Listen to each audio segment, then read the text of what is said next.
में ये सोचने की जरूरत नहीं है एग्जाम की डेट पास आ रही है, पढ़ाई कैसे होगी, सिलेबस खत्म नहीं हुआ। हमारे हाथ में क्या है कि जो एग्जाम आने वाला है उसकी प्रिपरेशन अच्छे से कर सकते हो। ये जो PQ कॉर्ड है ये सर्कल के सेंटर से होकर जा रही है, तो इस कॉर्ड को हम बोलते हैं डायामीटर। हो गया काम।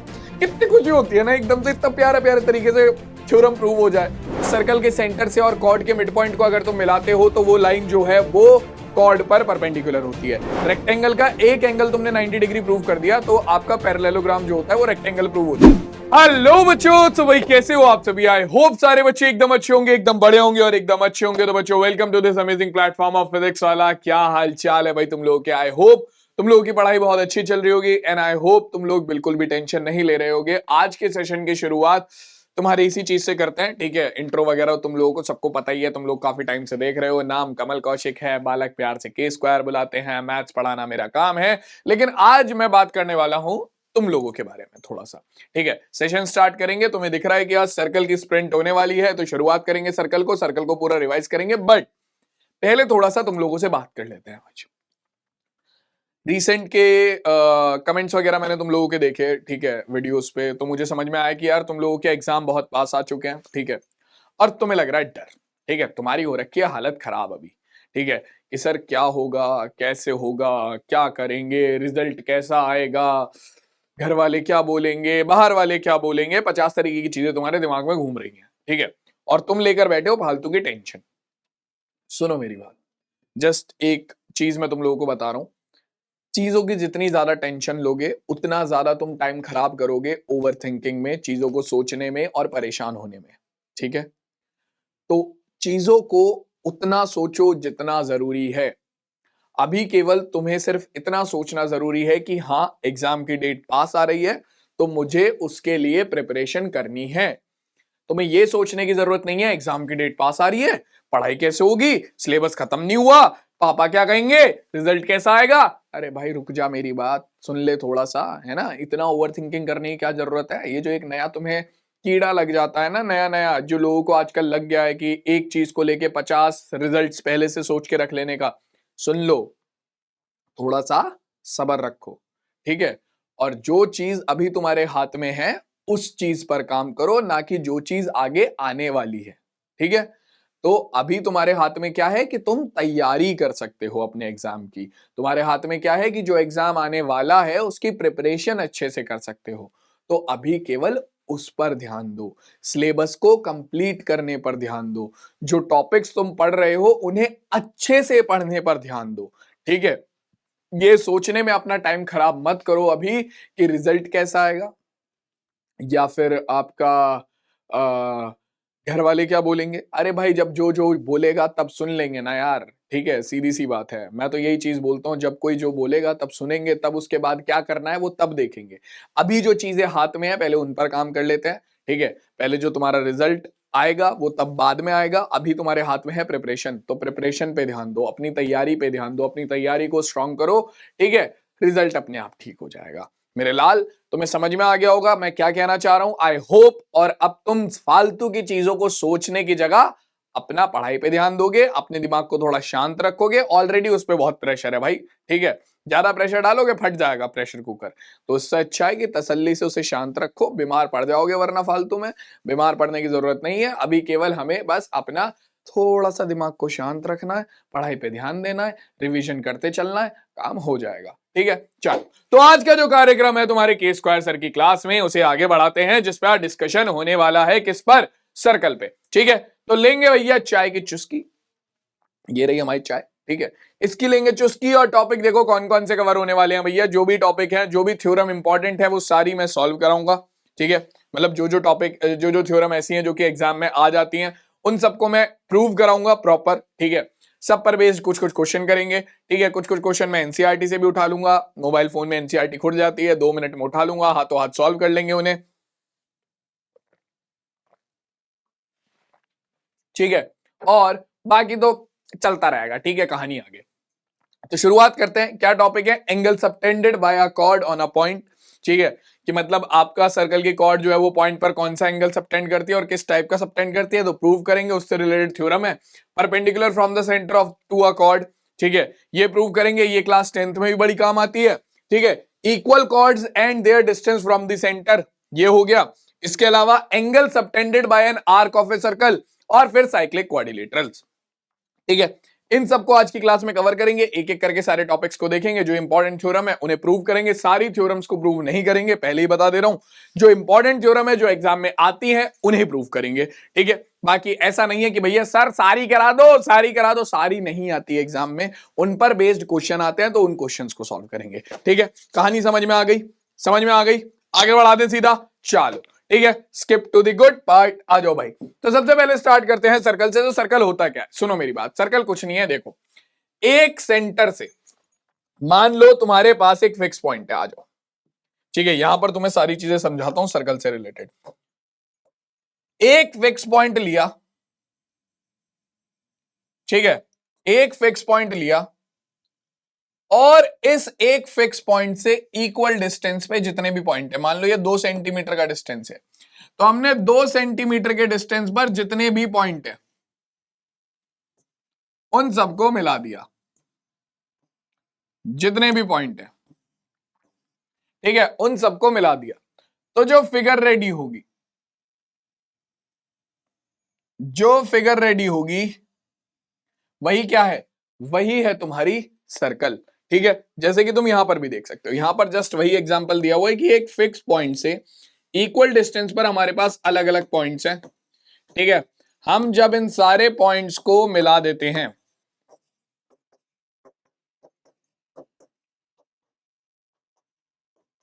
हम जब इन सारे पॉइंट्स को मिला देते हैं तो मेरे पास एक फिगर रेडी होती है, जो कि क्या है, जो कि है आपका सर्कल, जो कि क्या है, जो कि है आपका सर्कल, जैसे कि ये रहा। ठीक है, अब ये जो फिक्स पॉइंट होता है, ये जो फिक्स पॉइंट होता है, ठीक है, मैं यहां पर एक ही पेज पर सर्कल से रिलेटेड सारी चीजें समझा दूंगा। ठीक है, तो ध्यान से देख लेना,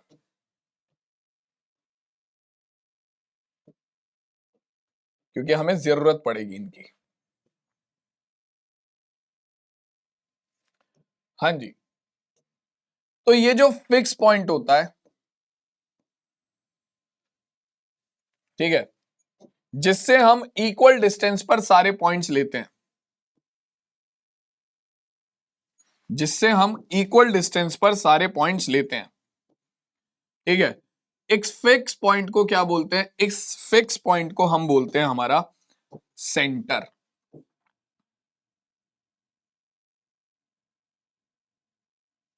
क्या बोलते हैं भाई, इन्हें बोलते हैं भाई साहब सेंटर। ये होता है हमारा सेंटर,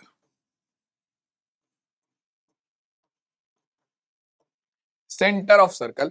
ठीक है, सेंटर ऑफ सर्कल तुम्हारा यहां पर भी लिखा हुआ होगा, the collection of all the points in a plane which are at a fix distance from a fix point is the plane is called a circle. ठीक है, the fix point is called the centre. ठीक है, और आपका ये जो fix distance होता है, ये जो सेम डिस्टेंस होता है, जो आप पूरे थ्रू आउट आप क्या करते हो, सेम डिस्टेंस पर प्रेजेंट सारे पॉइंट्स को लेकर एक क्या बनाते हो, फिगर रेडी करते हो, तो वो फिगर सर्कल बनती है। तो ये जो आपका क्या होता है, ये जो डिस्टेंस होता है फिक्स डिस्टेंस, इसे हम बोलते हैं रेडियस। ठीक है, रेडियस। ठीक है, अब इसके अलावा आपका जो ये सर्कल की बाउंड्री होती है, ठीक है, ये जो सर्कल की बाउंड्री होती है, ठीक है, इसे हम बोलते हैं पेरीमीटर।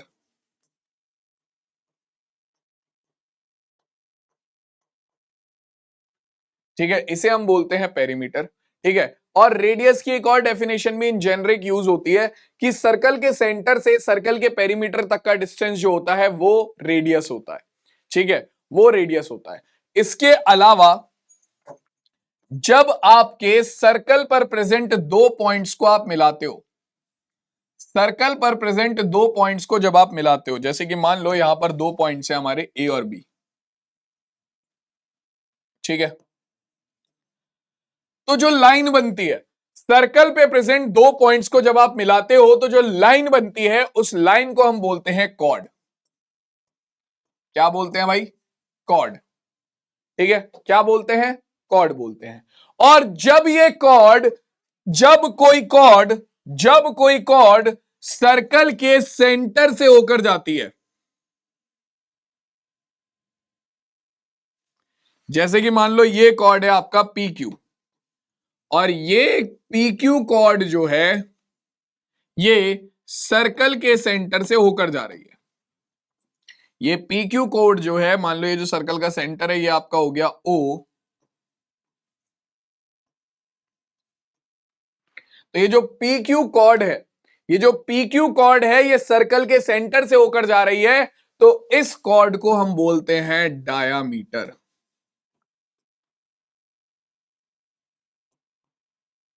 ठीक है भाई, क्या बोलते हैं? डायामीटर। ठीक है, ये बहुत बेसिक सी डेफिनेशन है जो कि तुम लोगों को पता होनी चाहिए। क्या बोलते हैं? डायामीटर। ठीक है, आपका डायामीटर जो होती है वो लॉन्गेस्ट कॉर्ड होती है। ठीक है, डायामीटर जो होती है वो लॉन्गेस्ट कॉर्ड होती है। दूसरा, डायामीटर जो होती है वो रेडियस का डबल होती है। डाया इज इक्वल्स टू, ये बेसिक पॉइंट्स है जो कि तुम लोगों को पता होने चाहिए। Dia is equals to 2 into radius, है ना? या फिर हम बोल सकते हैं radius is equals to dia upon 2, diameter upon 2, है ना? बेसिक पॉइंट जो कि हम लोगों को पता होने चाहिए। ठीक है, ये सबको क्लियर हो गया कौन सी चीज क्या है? ठीक है, सेंटर क्या होता है, रेडियस क्या होता है, कॉर्ड क्या होती है, आपका डायमीटर क्या होता है। अभी सेगमेंट और सेक्टर की बात भी कर लेंगे, वो कोई दिक्कत नहीं है। देखो मैं बता दूंगा, चलो आगे ही देखते हैं सेगमेंट और सेक्टर को। पहले यहां पर ये बेसिक सबको क्लियर हो गया, डायमीटर जो है वो तुम्हारी लॉन्गेस्ट कॉर्ड होती है। Diameter is the longest chord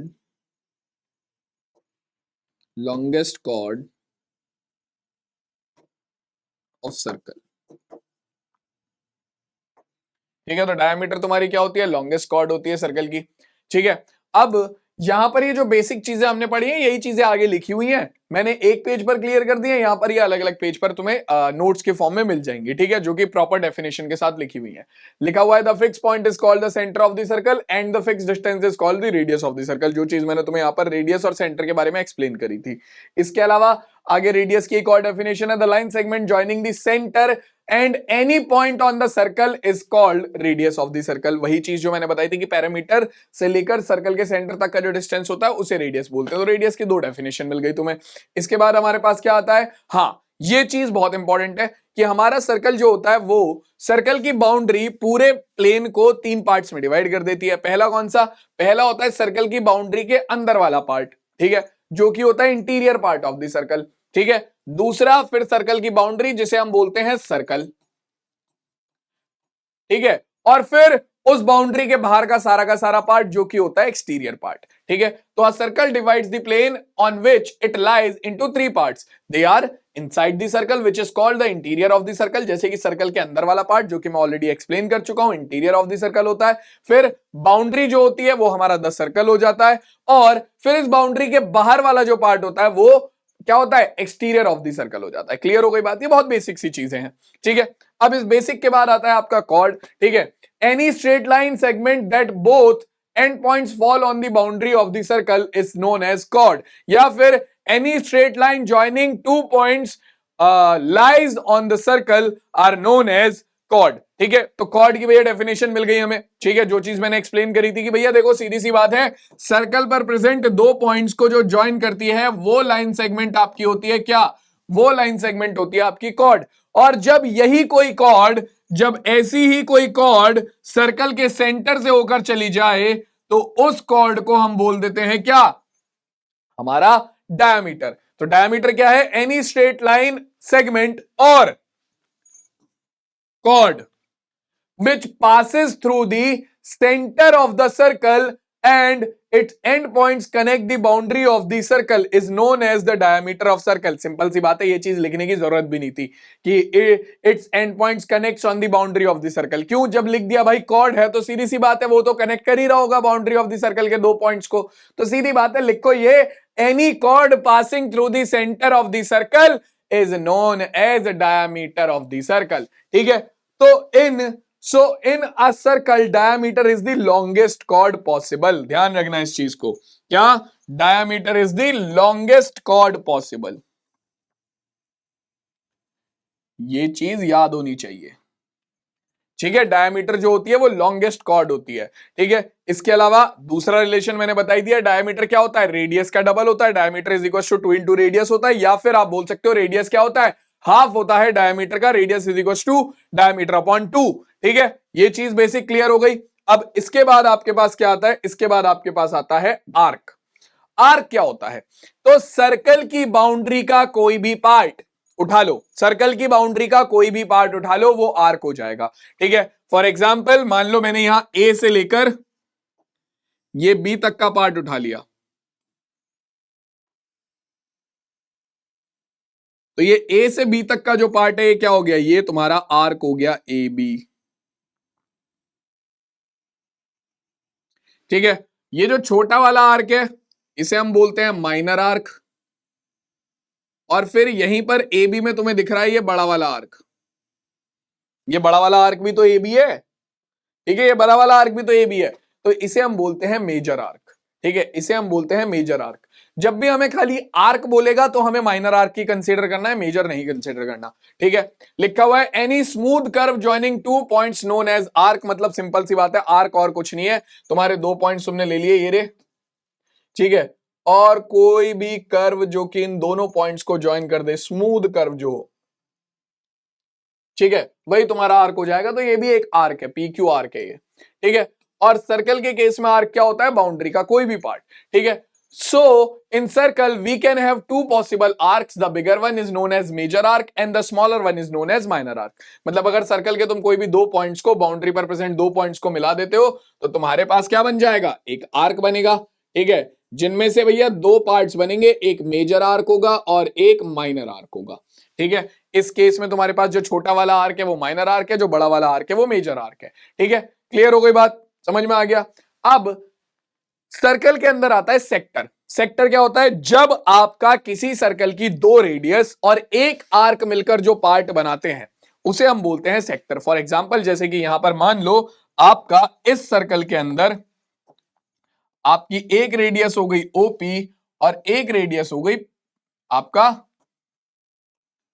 O Q. ठीक है, और इसके अलावा एक आपका हो गया आर्क, कौन सा, एक आपका हो गया आर्क जो कि है पी क्यू आर्क। तो ये दोनों रेडियस ओपी और ओ क्यू और पी क्यू आर्क मिलकर पूरे सर्कल को क्या कर रहे हैं, दो पार्ट में डिवाइड कर रहे हैं, एक तो छोटा वाला भाग और एक बड़ा वाला पार्ट। ठीक है, तो इन्हें ही हम क्या बोलते हैं, इन्हें ही हम बोलते हैं हमारा सेक्टर। ठीक है, यही क्या है, यही है हमारे सेक्टर, सीधी सी बात है। तो ये जो छोटा वाला पार्ट है ये है माइनर सेक्टर और ये जो बड़ा वाला पार्ट है ये है मेजर सेक्टर।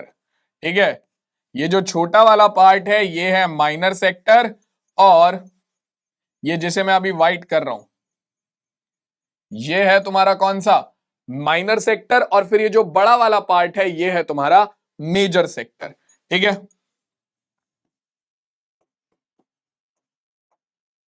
अगर तुमसे सेक्टर के केस में भी यही होता है, अगर जेनरिकली तुमसे बोल रहा है find the area of the sector तो हम माइनर सेक्टर ही कंसीडर करते हैं। ठीक है, मेजर को कंसीडर नहीं करते। ठीक है, तो minor sector major sector clear हो गया। चलो अब सेक्टर के बाद आता है सेगमेंट। सेगमेंट क्या होता है, जब आप किसी सर्कल की कॉर्ड को मिलाते हो, जब आप किसी सर्कल की कॉर्ड को मिलाते हो तो आपका सर्कल दो पार्ट्स में डिवाइड हो जाता है। ठीक है, इन्हीं दो पार्ट्स को हम बोलते हैं सेक्टर।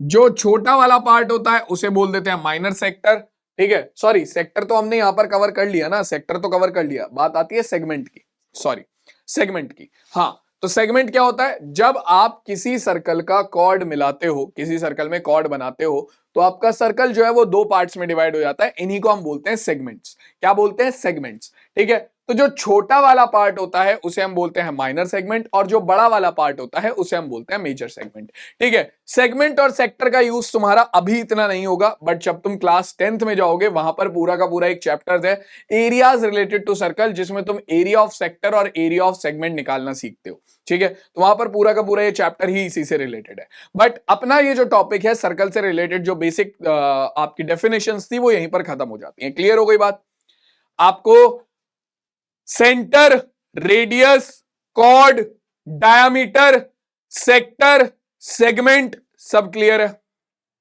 आर्क, बेसिकली आर्क भी बीच में रह गया, आर्क, सब क्लियर है? समझ में आ गया सब? चलो अब देखो, अब हम चलेंगे सीधा हमारे थ्योरम्स पे, बट उससे पहले एक बार ये बेसिक दो चीजें और हैं, कॉन्ग्रुएंट सर्कल्स और कॉन्सेंट्रिक सर्कल्स। तो देखो, कॉन्सेंट्रिक सर्कल्स वो होते हैं जिनका सेंटर सेम होता है, ठीक है? जैसे कि तुमने यहां पर ये तीन सर्कल बना रखे हैं, सर्कल C1, ठीक है, सर्कल C2 और सर्कल C3। इन तीनों ही सर्कल का जो सेंटर है वो सेम है O, ठीक है? तो ये तीनों सर्कल तुम्हारे हो जाएंगे कैसे? कॉन्सेंट्रिक सर्कल, ठीक है? ये चीज लिखी हुई भी है, circles which have the same centre and different radii are called concentric circle. मतलब कि इनका रेडियस सेम हो जाएगा, इनका रेडियस अलग अलग हो सकता है। मान लो जैसे कि ये छोटा वाला सर्कल है तो इसका रेडियस हो गया 1 सेंटीमीटर, ठीक है? ये फिर उससे बड़ा वाला सर्कल है तो इसका रेडियस हो गया तुम्हारा 1.5 सेंटीमीटर, ठीक है? और ये बाहर वाला जो सर्कल है इसका रेडियस हो गया मान लो तुम्हारा 2 सेंटीमीटर। तो इनके रेडियस अलग अलग हैं, बट इन सब सर्कल का जो सेंटर है वो बिल्कुल सेम है। तो ये क्या होगा? ये हो गए कॉन्सेंट्रिक सर्कल, ठीक है? अब कॉन्ग्रुएंट सर्कल में क्या होता है? कॉन्ग्रुएंट सर्कल में आपका सर्कल की अगर रेडियस सेम है, ठीक है? कॉन्ग्रुएंट सर्कल में क्या होता है? सर्कल की अगर रेडियस सेम है, ठीक है, तो वो होते हैं आपके कॉन्ग्रुएंट सर्कल्स, ठीक है? जैसे कि मान लो ये दो सर्कल मैंने बनाए, दोनों की सर्कल की रेडियस है r, या फिर दोनों सर्कल मैंने बनाए 2-2 सेंटीमीटर के, ठीक है, जिनकी रेडियस है बिल्कुल सेम, तो वो क्या हो गए? वो हो गए कॉन्ग्रुएंट सर्कल। तो यहां पर आपका two circle C O, R का मतलब है, देखो यहां पर सर्कल के लिए जो नाम दिया जाता है वो ऐसे दिया जाता है कि पहले आता है सर्कल का सेंटर, देन रेडियस। हमेशा अगर आप किसी सर्कल का नाम ले रहे हो तो उसका सेंटर देन रेडियस। मान लो कोई सर्कल है जिसका सेंटर है P, तो P और उसकी रेडियस है मान लो 3 सेंटीमीटर, तो 3, P, 3, ठीक है? तो यहां पर क्या हो जाएगा? सर्कल का सेंटर हो गया P और रेडियस हो गई 3 सेंटीमीटर या 3 यूनिट। तो ऐसे यहां पर सर्कल का सेंटर है O, रेडियस है स्मॉल r, सर्कल का सेंटर है O', रेडियस है S। तो आपके दोनों सर्कल कॉन्ग्रुएंट कब होंगे? जब इन दोनों की रेडियस इक्वल होगी, r इज इक्वल्स टू होगा S के, ठीक है? तो भैया दो सर्कल आपके कॉन्ग्रुएंट तब होते हैं जब उनकी रेडियस कैसी हो? रेडियस इक्वल हो। क्लियर हो गई बात? तो भैया बेसिक डेफिनेशंस जो थी सर्कल से रिलेटेड वो तो हमारी हो गई खत्म,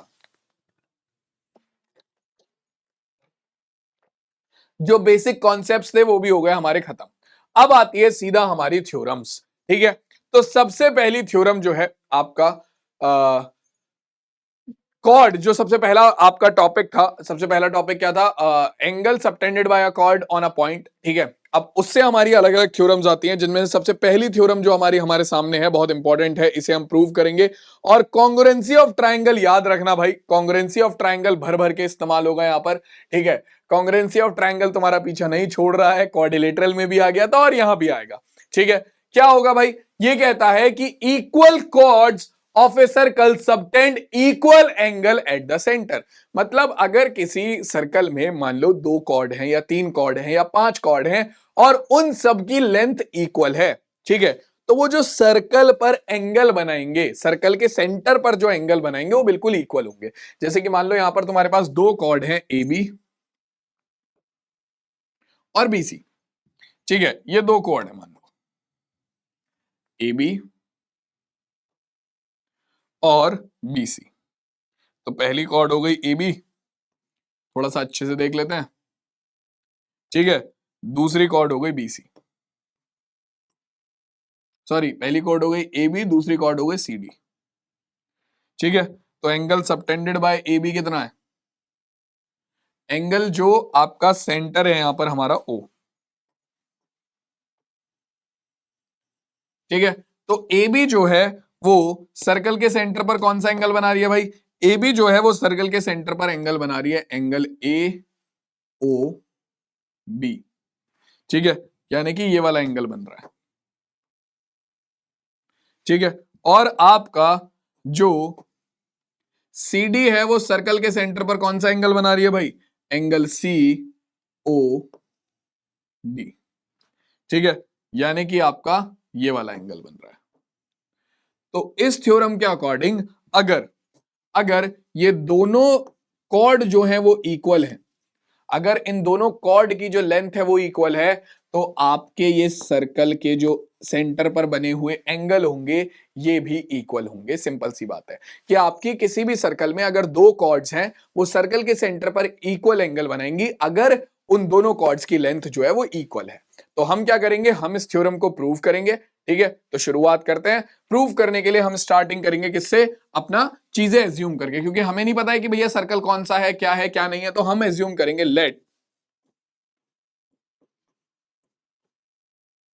there is a circle with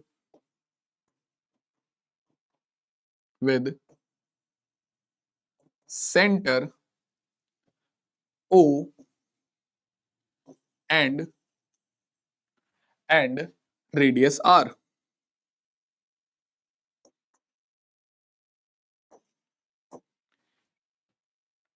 in which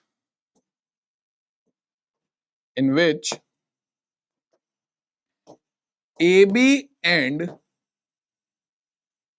CD are equal chords,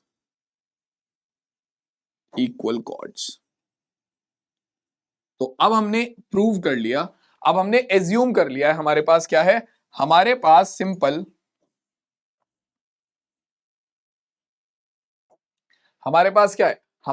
simple एक सर्कल है जिसका सेंटर है O, ठीक है, और जिसमें ए बी और सी डी दो इक्वल कॉर्ड्स है। ठीक है, तो अब हमें क्या प्रूव करना है, टू प्रूव, ये चीज लिखेंगे, to prove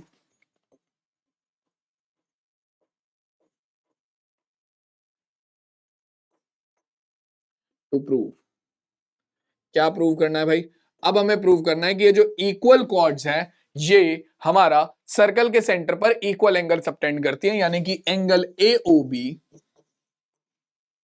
is equals to angle COD. ठीक है, ये हमें प्रूव करना है, तो इसका प्रूफ स्टार्ट करते हैं। देखो भाई, प्रूफ, तो सबसे पहले हम क्या करेंगे, सबसे पहले हम इन दोनों ट्राइंगल्स को कंसीडर कर लेंगे सीधा सीधा। ठीक है, दोनों ट्राइंगल्स में मुझे इन दोनों एंगल्स को इक्वल दिखाना है। अगर मैं इन दोनों ट्राइंगल को कॉन्ग्रुएंट दिखा दूं, ठीक है, ट्राइंगल ए ओ बी और सी ओ डी को अगर मैं कॉन्ग्रुएंट दिखा दूं तो मैं डायरेक्टली बोल सकता हूं कि भैया आपका by CPCT angle A O B is equal to angle C O D हो जाएगा। Corresponding parts of congruent triangle तो इक्वल होते हैं। ठीक है, तो भाई यही काम करेंगे, दोनों ट्राइंगल उठा लो और इन्हें तो कॉन्ग्रुएंट प्रूव करने की कोई सिरदर्दी भी नहीं है, जरा सी देर में हो जाएंगे। कैसे, आपको पता है एसएएस क्राइटेरिया है, एएसए क्राइटेरिया है, एएएस क्राइटेरिया है, एसएसएस क्राइटेरिया है, आरएचएस क्राइटेरिया है।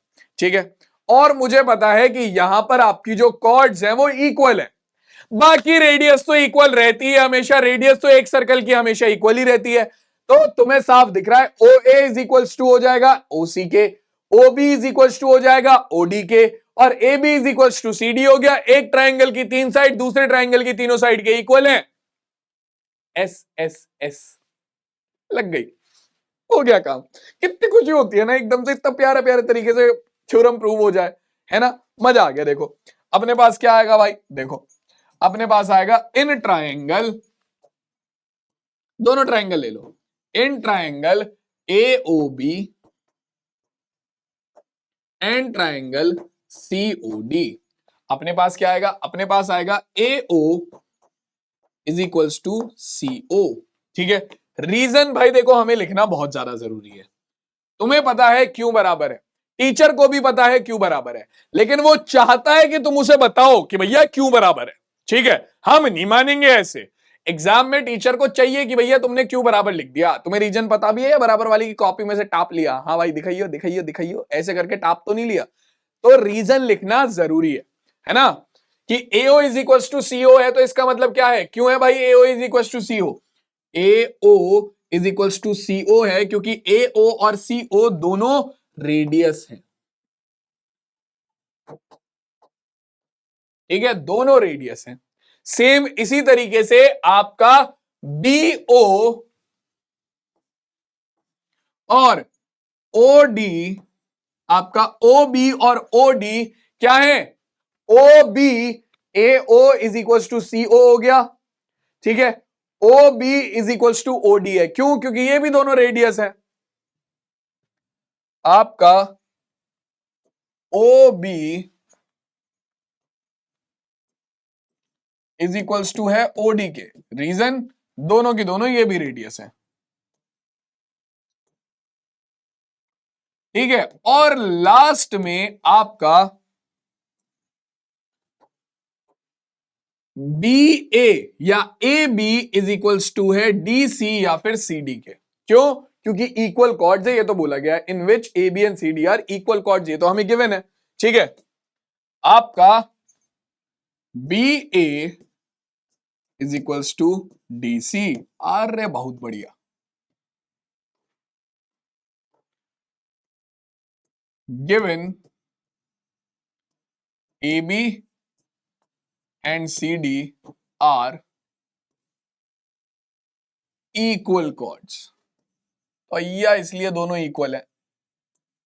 ठीक है, जब गिवन है तो इक्वल है। अब एक ट्रायंगल की तीनों साइड दूसरे ट्रायंगल की तीनों साइड के इक्वल प्रूव हो गई, तो by S S S criteria, S S S criteria हमारा क्या हो जाएगा? Triangle A O B is congruent to triangle C O D. ठीक है, अब ट्रायंगल एओबी ट्रायंगल सीओडी के कॉन्ग्रुएंट हो गया, तो आप क्या लिख सकते हो? By CPCT angle AOB is equals to angle COD, corresponding parts of congruent triangle. और इसके साथ आपकी जो थ्योरम है वो यहीं पर प्रूव हो जाती है कि आपकी जो इक्वल कॉर्ड्स होती हैं वो इक्वल एंगल सबटेंड करती हैं किस पर? आपका किस पर भाई? आपका सर्कल के सेंटर पर। ठीक है, सर्कल की इक्वल कॉर्ड सर्कल के सेंटर पर इक्वल एंगल सबटेंड करती हैं। क्लियर हो गया पॉइंट? समझ में आ गया सबको? HP हैंस प्रूव्ड है। हैरी पॉटर कोई नहीं बोलेगा कमेंट में। ठीक है, हैरी पॉटर कोई भी नहीं बोलेगा कमेंट में, HP का मतलब है हैंस प्रूव्ड। ठीक है, अब इस थ्योरम का जो आपका रिवर्स है वो भी ट्रू है। क्या? कि अगर दो कॉर्ड्स सर्कल के सेंटर पर इक्वल एंगल बना रही हैं तो उन दोनों कॉर्ड्स की लेंथ जो होगी वो इक्वल होगी। ठीक है, यही लिखा हुआ है, if angle subtended by the chords of a circle at the centre are equal then the chords are equal. ठीक है, इसे भी आप प्रूव कर सकते हो बहुत इजीली। ठीक है, अब इस वाली को मैं प्रूव कैसे कर रहा हूं, मैं वो बता रहा हूं, प्रूव तुम खुद करोगे, मैं हिंट दे रहा हूं जल्दी से। देखो, सेम वही प्रोसेस लगाएंगे कि मान लो आपकी दो कॉर्ड्स हैं पी क्यू और आर एस, तो आप लिखोगे let there is a circle with centre O and radius R and the chord PQ and RS subtends equal angle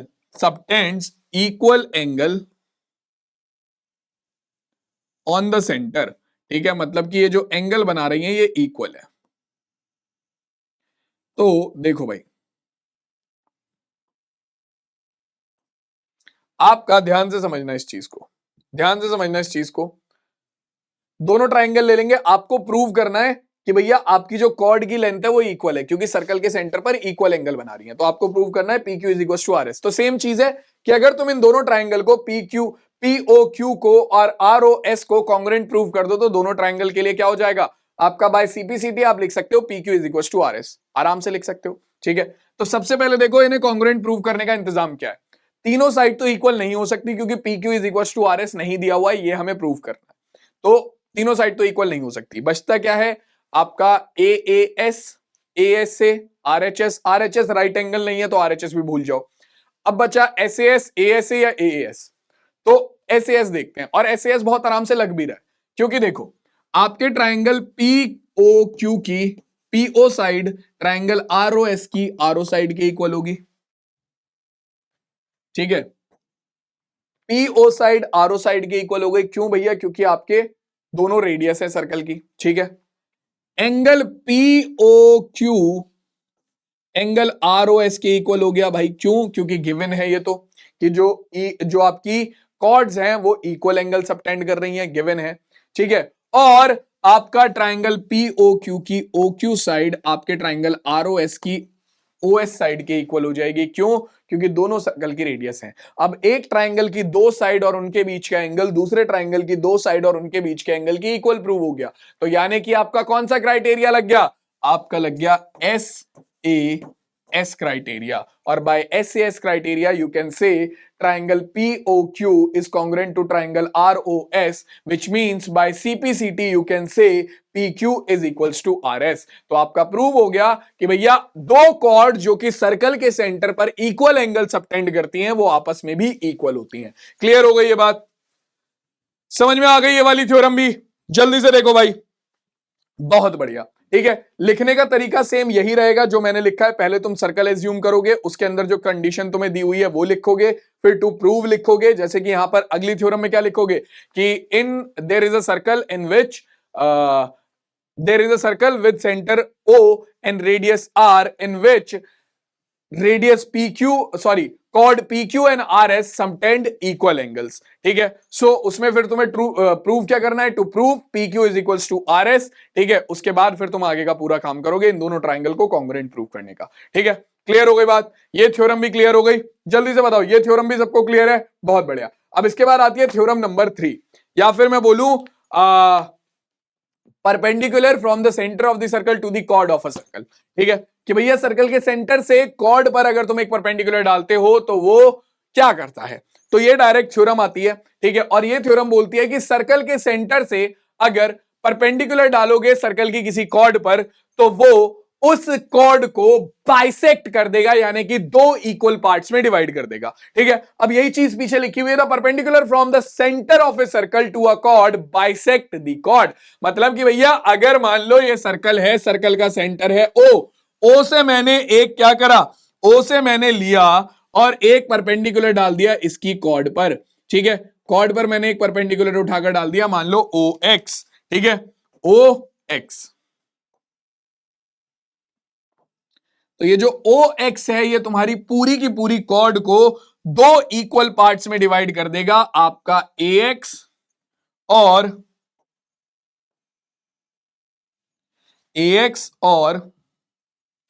आपका एक्स बी। ये दोनों पार्ट जो होंगे वो आपस में कैसे होंगे?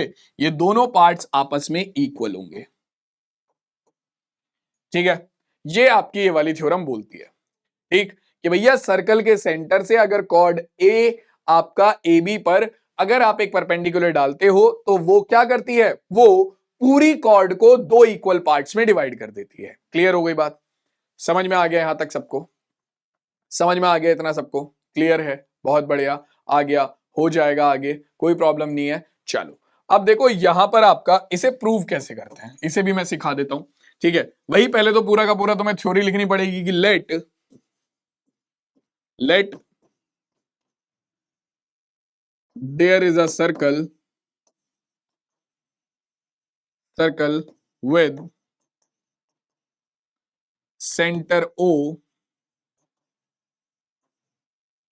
and radius R,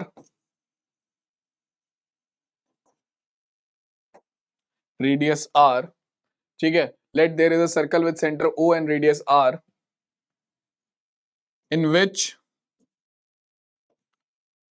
OX in which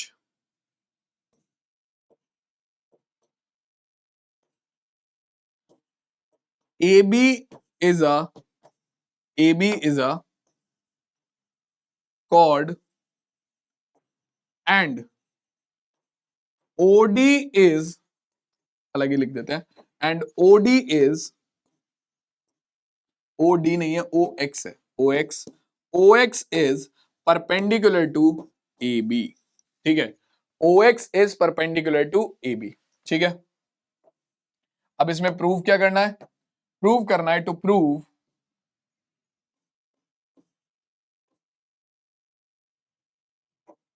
क्या प्रूव होगा भाई? यहां पर हमारा प्रूव होगा, टू प्रूव सिंपल क्या प्रूव करना है कि आपका ओ एक्स जो है वो ए बी को दो इक्वल पार्ट्स में डिवाइड कर रहा है, यानी कि आपका A X is equals to X B. ये हमें प्रूफ करना है, ठीक है। ax is equal to X B, ठीक है। तो अब वही सेम चीज आ जाती है कि तुमने जब ox को मिलाया, ठीक है, तुम o से a को ज्वाइन करो, o से b को ज्वाइन करो, तुम्हारे पास दो ट्राइंगल बन गए, ठीक है। दोनों के दोनों होंगे तुम्हारे राइट एंगल ट्राइंगल। क्यों होंगे भाई राइट एंगल ट्राइंगल? दोनों के दोनों, दोनों के दोनों राइट एंगल ट्राइंगल इसलिए हैं क्योंकि भैया ox जो है वो क्या है, वो परपेंडिकुलर था। ox जो था वो परपेंडिकुलर था, तो दोनों के दोनों राइट एंगल ट्राइंगल है, ठीक है। इसका मतलब क्या है आपका, इन दोनों ट्राइंगल को कॉन्ग्रुएंट प्रूव कर दो, ठीक है। अब दोनों राइट एंगल ट्राइंगल है तो आरएचएस कॉन्ग्रुएंसी क्राइटेरिया लग सकता है, मतलब दो राइट एंगल हो, दोनों ट्राइंगल में एक एक राइट एंगल हो, उन दोनों की हाइपोटेन्यूज इक्वल हो और कोई भी एक साइड इक्वल हो, ये तो आराम से हो जाएगा। देखो भाई आप क्या करोगे, प्रूफ स्टार्ट करते हैं इसका। प्रूफ,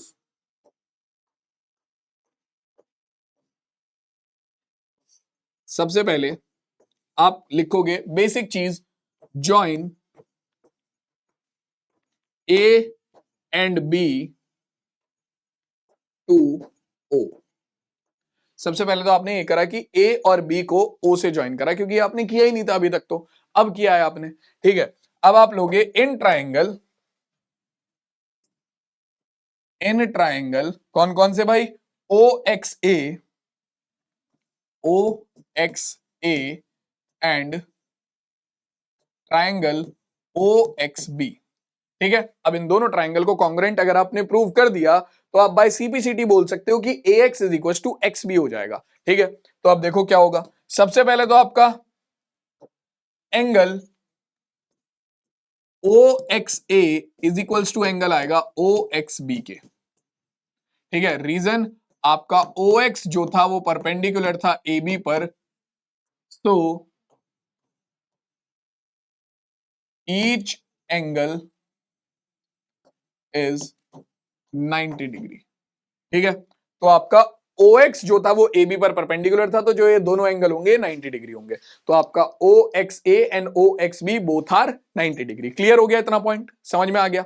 अब इसके बाद अपना क्या आएगा, आपके पास आ जाएगा OX से ये आ गया आपका OA is equals to OB। अब ये क्यों है गुरुजी? अरे भैया दोनों रेडियस है ना, OAB और OB भी दोनों रेडियस है, तो दोनों इक्वल हो जाएंगी। आपका OA is equals to OB, reason radius of a circle, लिखना चाहो तो लिख लो आगे, रेडियस ऑफ ए सर्कल, ठीक है। अब तीसरा आपका O X is equals to हो जाएगा ओ एक्स, भैया कॉमन साइड है, O X is equals to O X, हो गया अपना तो काम। कॉमन साइड दोनों ही ट्राइंगल में प्रेजेंट है, यानी कि कॉमन साइड हो गया। तो एक ट्राइंगल में आपका दो ट्राइंगल के राइट एंगल, उनकी हाइपोटेन्यूज और एक साइड इक्वल आ गई है, यानी कि आरएचएस क्राइटेरिया से आपके दोनों ट्राइंगल हो गए कॉन्ग्रुएंट। प्रूव आप लिखोगे by RHS criteria, by RHS criteria आपके पास क्या आ जाएगा, आपके पास आ जाएगा triangle O X A congruent to triangle O X B, O X A triangle to congruent to O X B. तो तुम्हारे पास क्या आ जाएगा, बाय सीपीसीटी आप लिख सकते हो, बाय सीपीसीटी आपके पास निकल कर आ गया आपका X A is equals to X B, corresponding parts of congruent triangle, आपका A X is equals to X B, hence proved.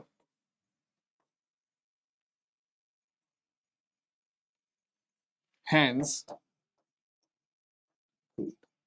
ठीक है, यही प्रूव करना था कि भैया आपका सर्कल के सेंटर से अगर एक परपेंडिकुलर डाला जाए सर्कल की कॉर्ड पर, तो वो उसे क्या करता है, वो उसे बाइसेक्ट करता है, वो उसे बाइसेक्ट करता है, ठीक है। क्लियर हो गई बात? चलो जी, समझ में आ गया सबको? जल्दी से बताओ भाई, समझ में आ गया सबको?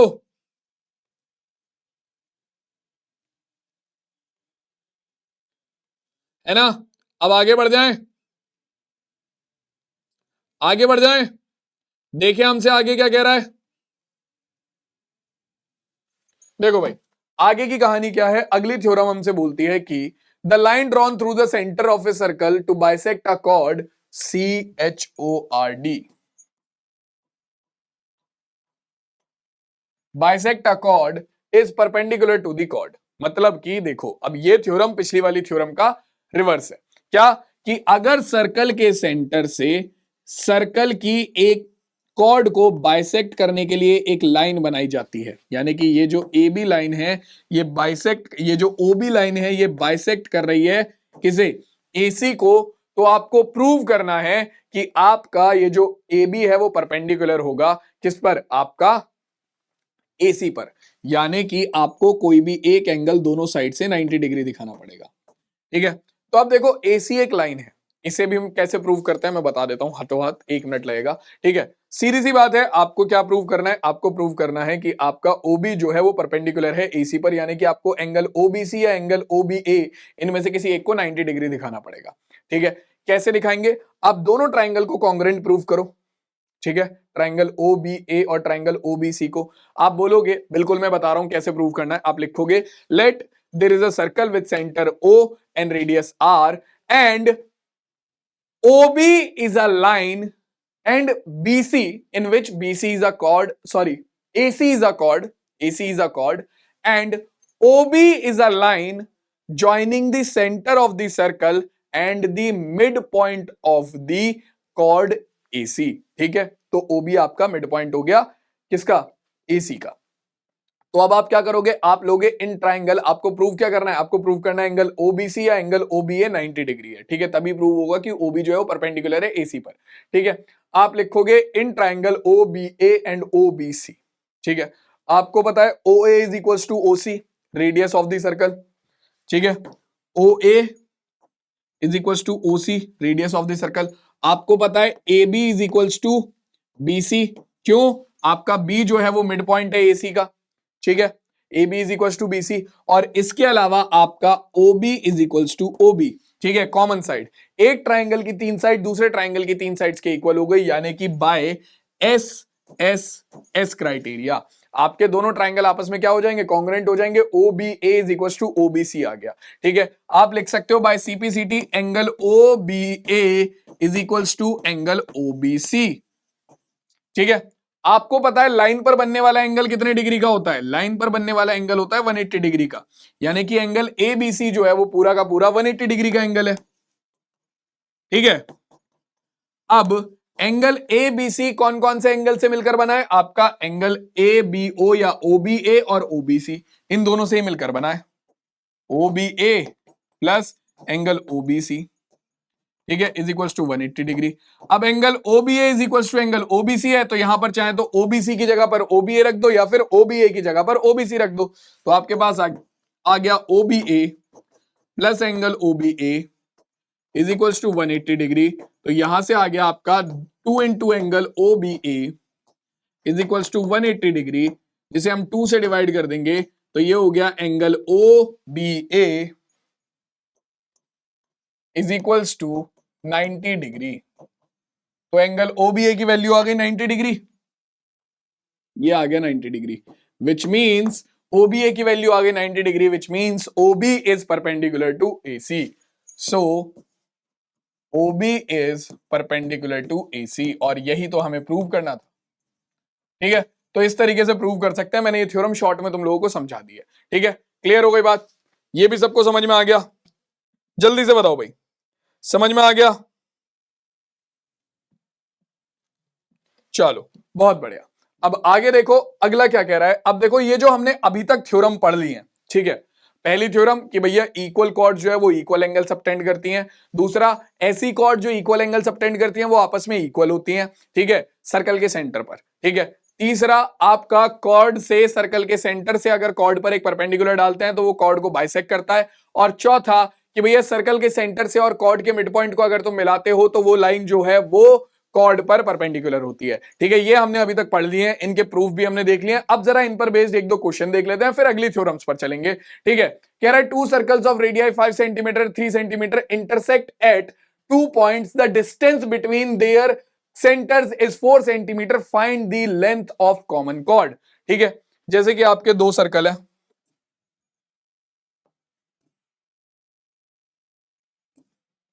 ठीक है, इसका एक सेंटर होगा भाई कोई सा, ये रहा, ये हो गया सेंटर ओ। ठीक है, फिर दूसरा एक सर्कल है, उसकी रेडियस है 3 सेंटीमीटर। ठीक है, इन भाई साहब का एक सेंटर होगा।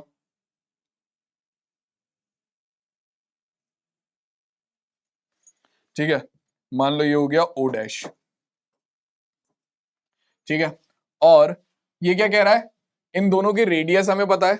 ठीक है, इन दोनों की रेडियस हमें पता है। ठीक है, इंटरसेक्ट एट 2 पॉइंट्स। ठीक है, मान लो ये दोनों पॉइंट्स आपके हो गए कौन कौन से, ए और बी। ठीक है, हमें कह रहा है कि distance between their centres is 4 centimetre. तो इन दोनों के सेंटर्स के बीच में जो डिस्टेंस है वो 4 सेंटीमीटर का है। ये डिस्टेंस दे रखा है आपको, ओ ओ डैश दे रखा है आपको 4 सेंटीमीटर। ठीक है, और find the length of the common chord. तो कॉमन कॉर्ड की लेंथ पूछ रहा है ये, यानी कि कॉमन कॉर्ड कौन सी है, कॉमन कॉर्ड होगी आपकी, ए और बी को ज्वाइन कर दो तो ये जो ए बी है ये तुम्हारी कॉमन कॉर्ड है। ठीक है, ये जो तुम्हारी ए बी है ये तुम्हारी कॉमन कॉर्ड है। हमें इस कॉमन कॉर्ड की लेंथ निकालनी है। ठीक है, हमें ज्यादा कुछ पता नहीं है, हमें पता है केवल क्या, रेडियस ऑफ बड़ा वाला सर्कल कितनी है भाई, बड़े वाले सर्कल की रेडियस है हमारी 5 सेंटीमीटर, तो ये है 5 सेंटीमीटर।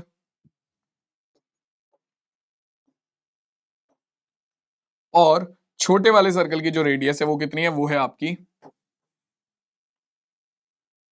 4 सेंटीमीटर। सॉरी 4 भी नहीं है, 3 सेंटीमीटर है। ठीक है, अब हमें ये फाइंड आउट करना है कि आपका जो ये कॉमन कॉर्ड है आपकी ए बी, इसकी जो लेंथ होगी वो कितनी होगी। ठीक है, अब देखो ये फाइंड आउट करने के लिए मान लो आपका जो ये ओ ओ डैश है ये सी पर क्या करता है, सी पर क्या करता है, कट करता है आपका, इसे सी पर कट करता है आपका कॉमन कॉर्ड को। ठीक है, ओ ओ डैश जो सेंटर को ज्वाइन करने वाली लाइन है वो ए बी को सी पर कट करता है। ठीक है, अब आपको यह बताना है कि ए बी की वैल्यू क्या होगी। अब यार देखो, आपको पता है इन दोनों के बीच का जो डिस्टेंस है, दोनों सेंटर्स के बीच का जो डिस्टेंस है वो है तुम्हारा 4 सेंटीमीटर। ठीक है, मान लो तुम्हारा इस ज्वाइनिंग पॉइंट से इसका डिस्टेंस है x सेंटीमीटर, तो इसका कितना बचा, 4 - x सेंटीमीटर। ठीक है, ये टोटल है 4 सेंटीमीटर, इतना तुमने x ले लिया तो ये हो गया 4 - x सेंटीमीटर। पहले तो तुम्हें प्रूव करना पड़ेगा कि भैया ये जो ओ सी है ये परपेंडिकुलर है किस पर, ओ ए बी पर।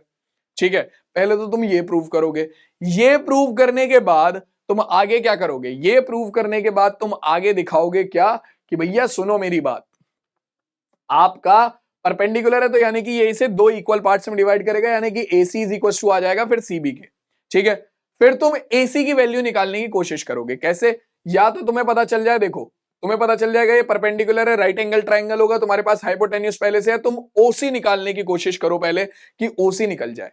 ओसी निकल गया एक बार तो उसके बाद तुम आराम से क्या निकाल सकते हो, आप आराम से ओसी और ओए की हेल्प से क्या निकाल सकते हो, एसी निकाल सकते हो। फिर एसी का डबल कर दोगे तो ए बी आ जाएगा, यानी कि लेंथ ऑफ कॉमन कॉर्ड आ जाएगी। ठीक है, तो क्वेश्चन थोड़ा लंबा होगा बट क्वेश्चन बड़ा मजेदार होगा, सॉल्व करते हैं इसे। चलो भाई, पहले ही क्वेश्चन में तुम्हारे सारे कॉन्सेप्ट लग जाएंगे, मजा आ गया। देखो सॉल्यूशन, तो पहले हम सारी चीजें एज्यूम करेंगे। Let let there are two circles C1 and C2 whose radius are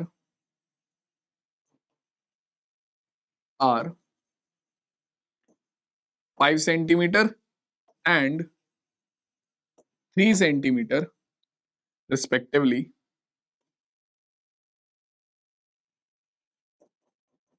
respectively they intersect each other at 2 points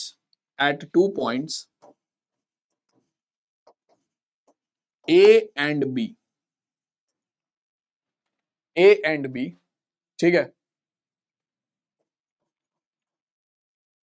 Their centers are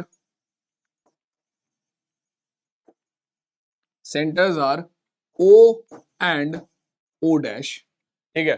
Their centers are O and O dash, ठीक है। अब आगे आपको क्या क्या दिया है, सो हमारे पास आ गया सेंटर्स के बीच का distance O O dash is 4 centimetre, ठीक है। आपका ए बी हो गई आपकी length of chord, length of common chord, length of common chord is equals to A B, ठीक है, जो कि हमें फाइंड आउट करनी है, ठीक। इसके अलावा आपका क्या आ गया, आपका ओ ए जो कि पहला वाला बड़ा वाला सर्कल है उसकी रेडियस है 5 सेंटीमीटर, और आपका ओ डैश ए जो कि दूसरा वाला सर्कल है उसकी रेडियस है 3 सेंटीमीटर, ठीक है। ये सारी चीजें हमें मिल गई हैं। अब मैं सबसे पहले क्या करूंगा, मैं सबसे पहले ये चीज प्रूव करूंगा कि आपका जो ये जो ओ डैश है,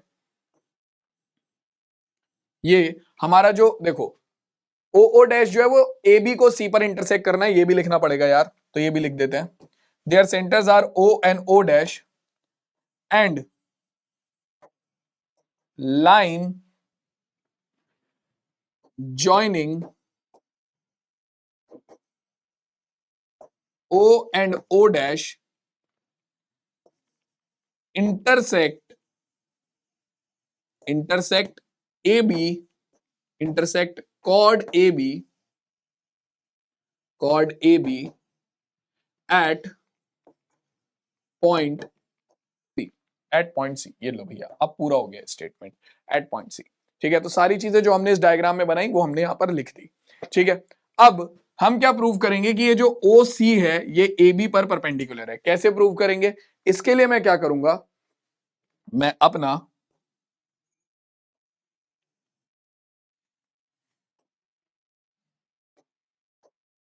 ओ बी को भी मिलाऊंगा, ठीक है, ओ बी को भी मैं ज्वाइन करूंगा, और उसके बाद मैं देखूंगा कि कैसे ना कैसे करके हमारा ये जो ओ सी है ये परपेंडिकुलर आ जाए, ठीक है। कैसे आएगा, हम कोशिश कर सकते हैं कि ये दोनों ट्राइंगल हमारे कॉन्ग्रुएंट हो जाएं, ओ सी ए और ओ सी बी, और उसके बाद हम बोल दें कि भैया ये आपका क्या है, ये आपका एक क्या हो जाएगा, कॉन्ग्रुएंट ट्राइंगल हो जाएंगे। कॉन्ग्रुएंट ट्राइंगल हो गए बाय सीपीसीटी, आप बोल सकते हो angle O C B and angle O C A are equal, तो आपका ये एंगल कितने हो जाएंगे, परपेंडिकुलर हो जाएंगे। बट करेंगे कैसे, इसे करेंगे कैसे, देखो भाई, सबसे पहली चीज जो आप लिखोगे वो क्या होगी, आपका O A is equals to हो गया किसके, ओ बी के, ठीक है। उसके अलावा आपका ओ सी इज इक्वल्स टू हो गया ओ सी के, इक्वल पार्ट। अब ओ ए और ओ बी इक्वल है ऐसा तो कहीं नहीं दिया हुआ हमें, तो ये तो लगा नहीं सकते। और क्या किया जाए भाई, और क्या हम ऐसा कर दे कि भैया ये दोनों चीजें इक्वल आ जाएं, सोच के देखो और क्या हो सकता है इक्वल, लगाओ भाई, क्या कर सकते हो आप यहां पर, और क्या इक्वल कर सकते हैं हम, बताओ क्या किया जाए कि इक्वल हो जाए और ये राइट एंगल प्रूव हो जाए। तो अभी भी हमारे साथ दिक्कत क्या है कि हमें दो साइड तो इक्वल मिल रही है, ठीक है। यहां पर हमें हमारी दो साइड तो इक्वल मिल रही है कि O is equals to O B and O C is equals to O C. अब तीसरी साइड तो इक्वल है नहीं, यही तो प्रूव करना है, यही तो सबसे बड़ी सिरदर्दी थी, ठीक है। अब ये तो है नहीं हमारे पास, और भैया इन दोनों साइड के बीच का एंगल भी इक्वल नहीं है। ऐसा भी नहीं है कि मेरे पास आ जाए कि सी ओ ए और सी ओ बी आपका इक्वल हो जाए, ये भी तो नहीं है। तो अब क्या करें, तो अब मैं क्या करूंगा, मैं ढूंढूंगा थोड़ा सा इंतजाम, क्या कि मैं लूंगा ये दो ट्रायंगल ना लेने की जगह अभी पहले मैं इन दोनों एंगल्स को इक्वल प्रूव करूंगा, ठीक है, ताकि मेरा काम जो है वो आसान हो जाए। अब इन दोनों एंगल्स को इक्वल कैसे प्रूव करेंगे, इसके लिए मैं कंसीडर करूंगा मेरे कौन कौन से angle, triangle O A O dash और triangle O B O dash. ठीक है, triangle O A O dash और ओ बी ओ डैश। इससे पहले हम ये भी लिख लेते हैं कि ओ सी आपका ओ ओ डैश जो है वो 4 सेंटीमीटर है। ठीक है, तो आपका ओ डैश सी अगर x है तो ओ सी कितना हो जाएगा, 4 माइनस एक्स हो जाएगा। ये चीज भी हम लिख लेते हैं। ठीक है, अब मैंने क्या ले लिया, मैंने ट्राइंगल ले लिए कौन कौन से, आपका O A O dash and O B O dash. ठीक है, तो इन दोनों ट्राइंगल में लिखेंगे हम सबसे पहले, in triangle O A O dash and triangle O B O dash. ठीक है, आप क्या लिखोगे, सबसे पहले O A is equals to O B के, is equals to O B के रेडियस ऑफ सर्कल C1। क्योंकि भैया अब दो सर्कल की बात हो रही है तो पहले ही क्लियर कर दो, रेडियस ऑफ सर्कल C1। तो भैया C1 सर्कल का रेडियस है, इसलिए ओ ए और ओ बी आपस में इक्वल है। ठीक है, दूसरा आपका A O dash is equals to B O dash, A O dash is equals to B O dash. Reason, radius of circle C2, दोनों के दोनों सर्कल C2 के रेडियस हैं तो इसीलिए दोनों इक्वल है। ठीक है, और इसके बाद आपका O O dash is equals to O O dash, common side, common side. तो इसका मतलब क्या है भैया, इसका मतलब सिंपल है, एक ट्राइंगल की तीन साइड दूसरे ट्राइंगल की तीनों साइड के इक्वल हो गई। So by S S S criteria अपने पास कितना आ गया, by S S S criteria अपने पास आ गया triangle O A O dash is congruent to triangle O B O dash. ठीक है, O A O dash is congruent to O B O dash.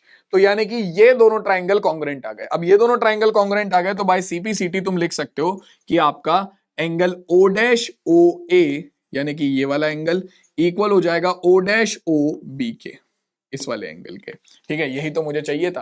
ठीक है, O dash O A by CPCT corresponding parts of congruent triangle angle O dash O A is equals to angle O dash O B। ठीक है भाई साहब, मैं तुम्हें बता देता हूं। ठीक है, बहुत सारे लोग होते हैं जो डायरेक्टली ये लिख देते हैं कि OC जो होगा वो परपेंडिकुलर होगा AB पर। ठीक है, बहुत सारे लोग मैंने देखे हैं क्वेश्चन कराते कराते सीधा ये लिखते हैं, स्टार्ट करेंगे क्वेश्चन यहीं से कि OC परपेंडिकुलर होगा AB पर। अरे क्यों होगा, रीजन तो दे दो। एग्जामिनर ने कहा है क्या, क्वेश्चन में बोला है कहीं कि OC परपेंडिकुलर है AB पर? तो भाई तुम ये वाली गलती मत करना, और अगर तुम्हें किसी ने ऐसे कराया है तो प्लीज मत करना ऐसे। एग्जाम में मार्क्स कट जाएंगे, 4 मार्क्स का सवाल आएगा, 1 मार्क्स देगा वो तुम्हें। ठीक है, क्योंकि आधा काम तो यही है कि ओसी को परपेंडिकुलर प्रूव करना ओबी एबी पर, आधा काम तो यही है। उसके बाद बचता क्या इस सवाल में करने को, कुछ नहीं बचता।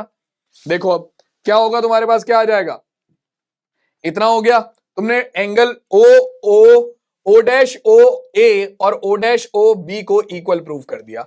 अब चलो कौन से, अब आ जाओ इन दोनों ट्राइंगल्स में, कौन कौन से तुम्हारे ट्राइंगल ओ ए सी में और ट्राइंगल ओ बी सी में। अब आ जाओ इन दोनों ट्राइंगल्स में। ठीक है, तो देखो भाई, in triangle now, in triangle O A C and triangle O B C, सबसे पहली चीज, सबसे पहली चीज क्या, O A is equals to O B. ठीक है, आपका वही रीजन है क्या, रेडियस ऑफ सर्कल C1। ठीक है, इसके अलावा आपका angle C O A is equals to angle C O B, क्योंकि आप ऑलरेडी प्रूव कर चुके हो O dash O dash O B के इक्वल है। ठीक है, तो आपका सी ओ ए और सी ओ बी भी इक्वल होंगे, क्योंकि ये ओ डैश ओ ए और ओ डैश ओ बी का ही क्या है, छोटा पार्ट है। ठीक है, तो आपका angle C O A is equals to होगा एंगल सी ओ बी के। Proved angle O dash O A is equals to angle O dash O B. ठीक है, ऑलरेडी प्रूव कर दिया ये ऊपर, और ये इसी का ही छोटा पार्ट है। ठीक है, और इसके अलावा आपका OC इज इक्वल्स टू हो जाएगा OC के common side. OC is equals to OC common side.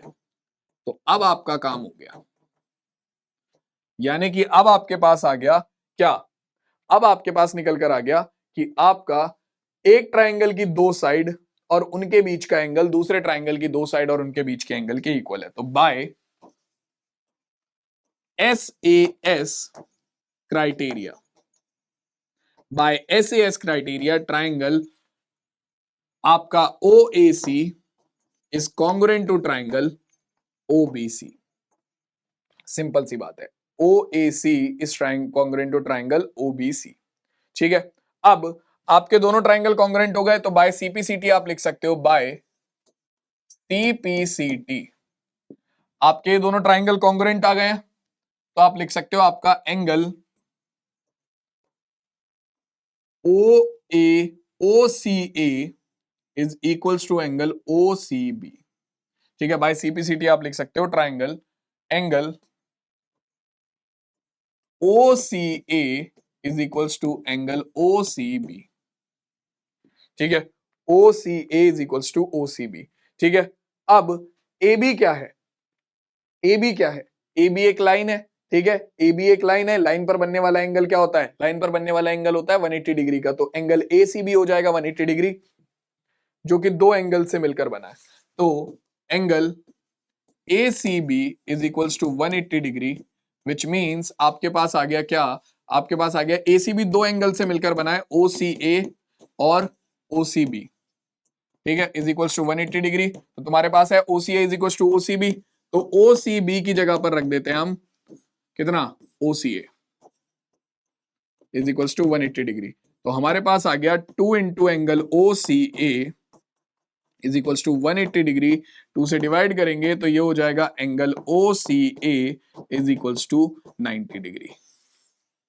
तो अब आपने क्या प्रूव कर दिया, आपने प्रूव कर दिया कि एंगल OCA जो है वो 90 डिग्री है, यानी कि ये वाला एंगल आ गया 90 डिग्री, विच मींस आप बोल सकते हो कि OC जो है वो AB पर क्या है, परपेंडिकुलर है। तो now we can say, so we can say OC is perpendicular to AB।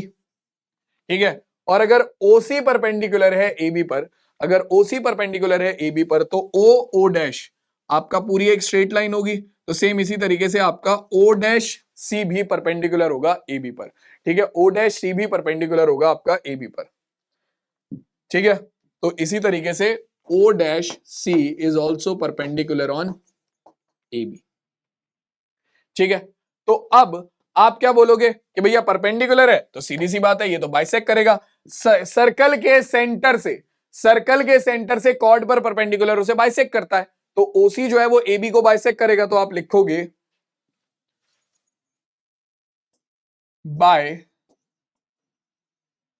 Theorem, कौन सी भाई, थ्योरम 6 पॉइंट, सॉरी 6 पॉइंट नहीं, कौन सी, अपनी बाय थ्योरम 3 हम क्या बोल सकते हैं, आपका बाय थ्योरम आप लिख सकते हो आपका क्या, AC is equals to BC, क्योंकि परपेंडिकुलर, रीजन लिख देते हैं, OC is perpendicular to AB।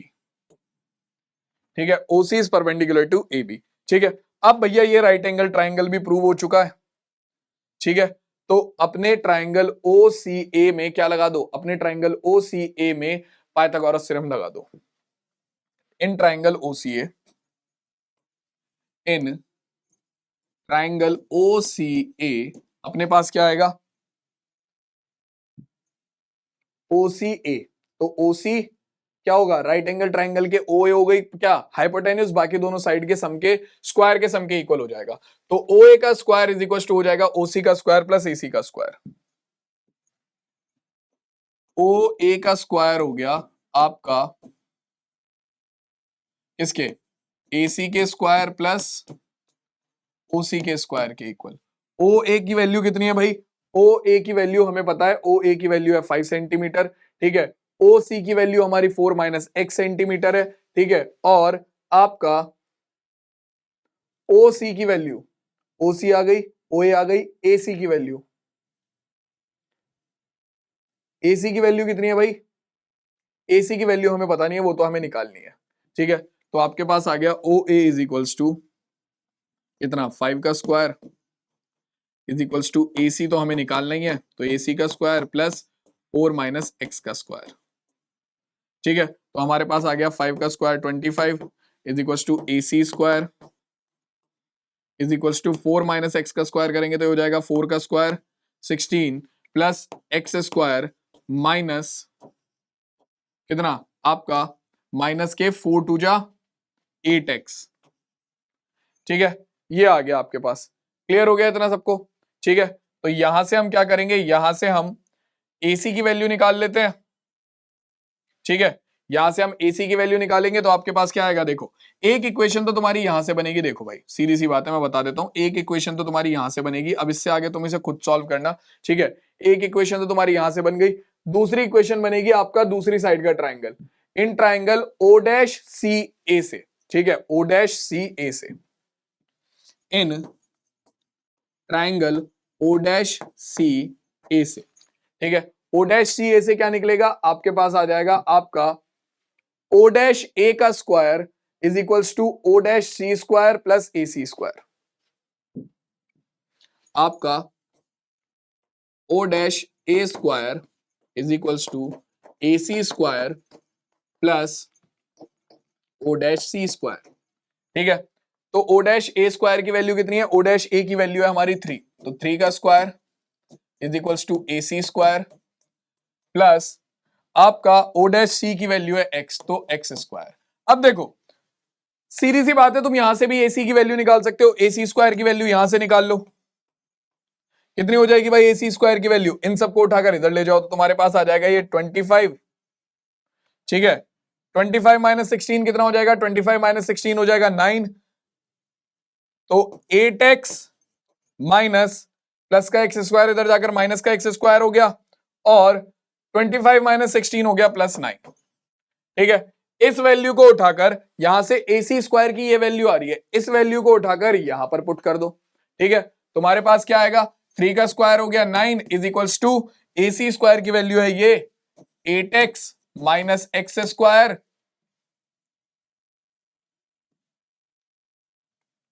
Plus 9 plus x square से माइनस एक्स स्क्वायर कट गया, 9 इधर आकर माइनस का हो जाएगा, 8x की वैल्यू कितनी आ गई, x इज इक्वल्स टू आ गया कितना 9 माइनस 9 यानी कि x की वैल्यू आ गई 0, x इज इक्वल्स टू आ रहा है 0 भाई, x इज इक्वल्स टू कितना आ रहा है, x इज इक्वल्स टू आ रहा है हमारा 0, तो अगर x की वैल्यू 0 आ रही है तो आपका AC की वैल्यू कितनी हो जाएगी भाई, देखो अगर x की वैल्यू 0 आ रही है, ठीक है, x की वैल्यू आ रही है 0, तो इस x की वैल्यू को उठाकर यहां पर रख देते हैं, हमारे पास कितना आ जाएगा, हमारे पास आ जाएगा AC square plus x square हो गया 0, ठीक है, इज इक्वल्स टू 3 का स्क्वायर, ठीक है, तो AC square is equals to हो गया 3 स्क्वायर के, यानी कि AC की वैल्यू आ गई 3, AC की वैल्यू 3 निकल कर आ रही है या नहीं आ रही है, जल्दी से बताओ, AC की वैल्यू निकल कर कितनी आ गई 3, अब तुम्हें पता है क्या कि तुम्हारा AC इज इक्वल्स टू है BC के, तुम्हारे पास क्या आ जाएगा, क्योंकि AC इज इक्वल्स टू है BC के, तो AC की वैल्यू कितनी है 6, तो BC की वैल्यू भी कितनी हो गई, सॉरी AC की वैल्यू है 3 तो BC की वैल्यू भी हो गई 3 सेंटीमीटर, ठीक है, अब आपको निकालना था कॉमन कॉर्ड की लेंथ, तो A B is equals to हो जाएगा A C plus B C is equals to कितना 3+3, यानी कि कॉमन कॉर्ड ए बी की लेंथ आ गई आपकी 6 सेंटीमीटर। ये लो भैया खतरनाक सवाल सॉल्व। ठीक है, सवाल बढ़िया लेंथी सवाल है, 4 नंबर का सवाल है। आधे लोग इस सवाल को आधा ही कराते हैं, स्टार्टिंग में ही कंसिडर कर लेते हैं कि ओसी जो होगा वो परपेंडिकुलर होगा ए बी पर, लेकिन क्यों होगा रीजन कोई नहीं देता है। हमने पूरा सवाल बहुत ढंग से करा है,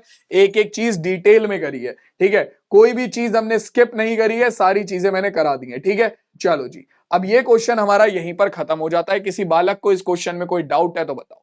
ठीक है, एक बार इस क्वेश्चन को दोबारा देखना, खुद से करके देखना, तब जाकर क्वेश्चन और अच्छे से समझ में आएगा। ठीक है, चलो आगे आ जाओ।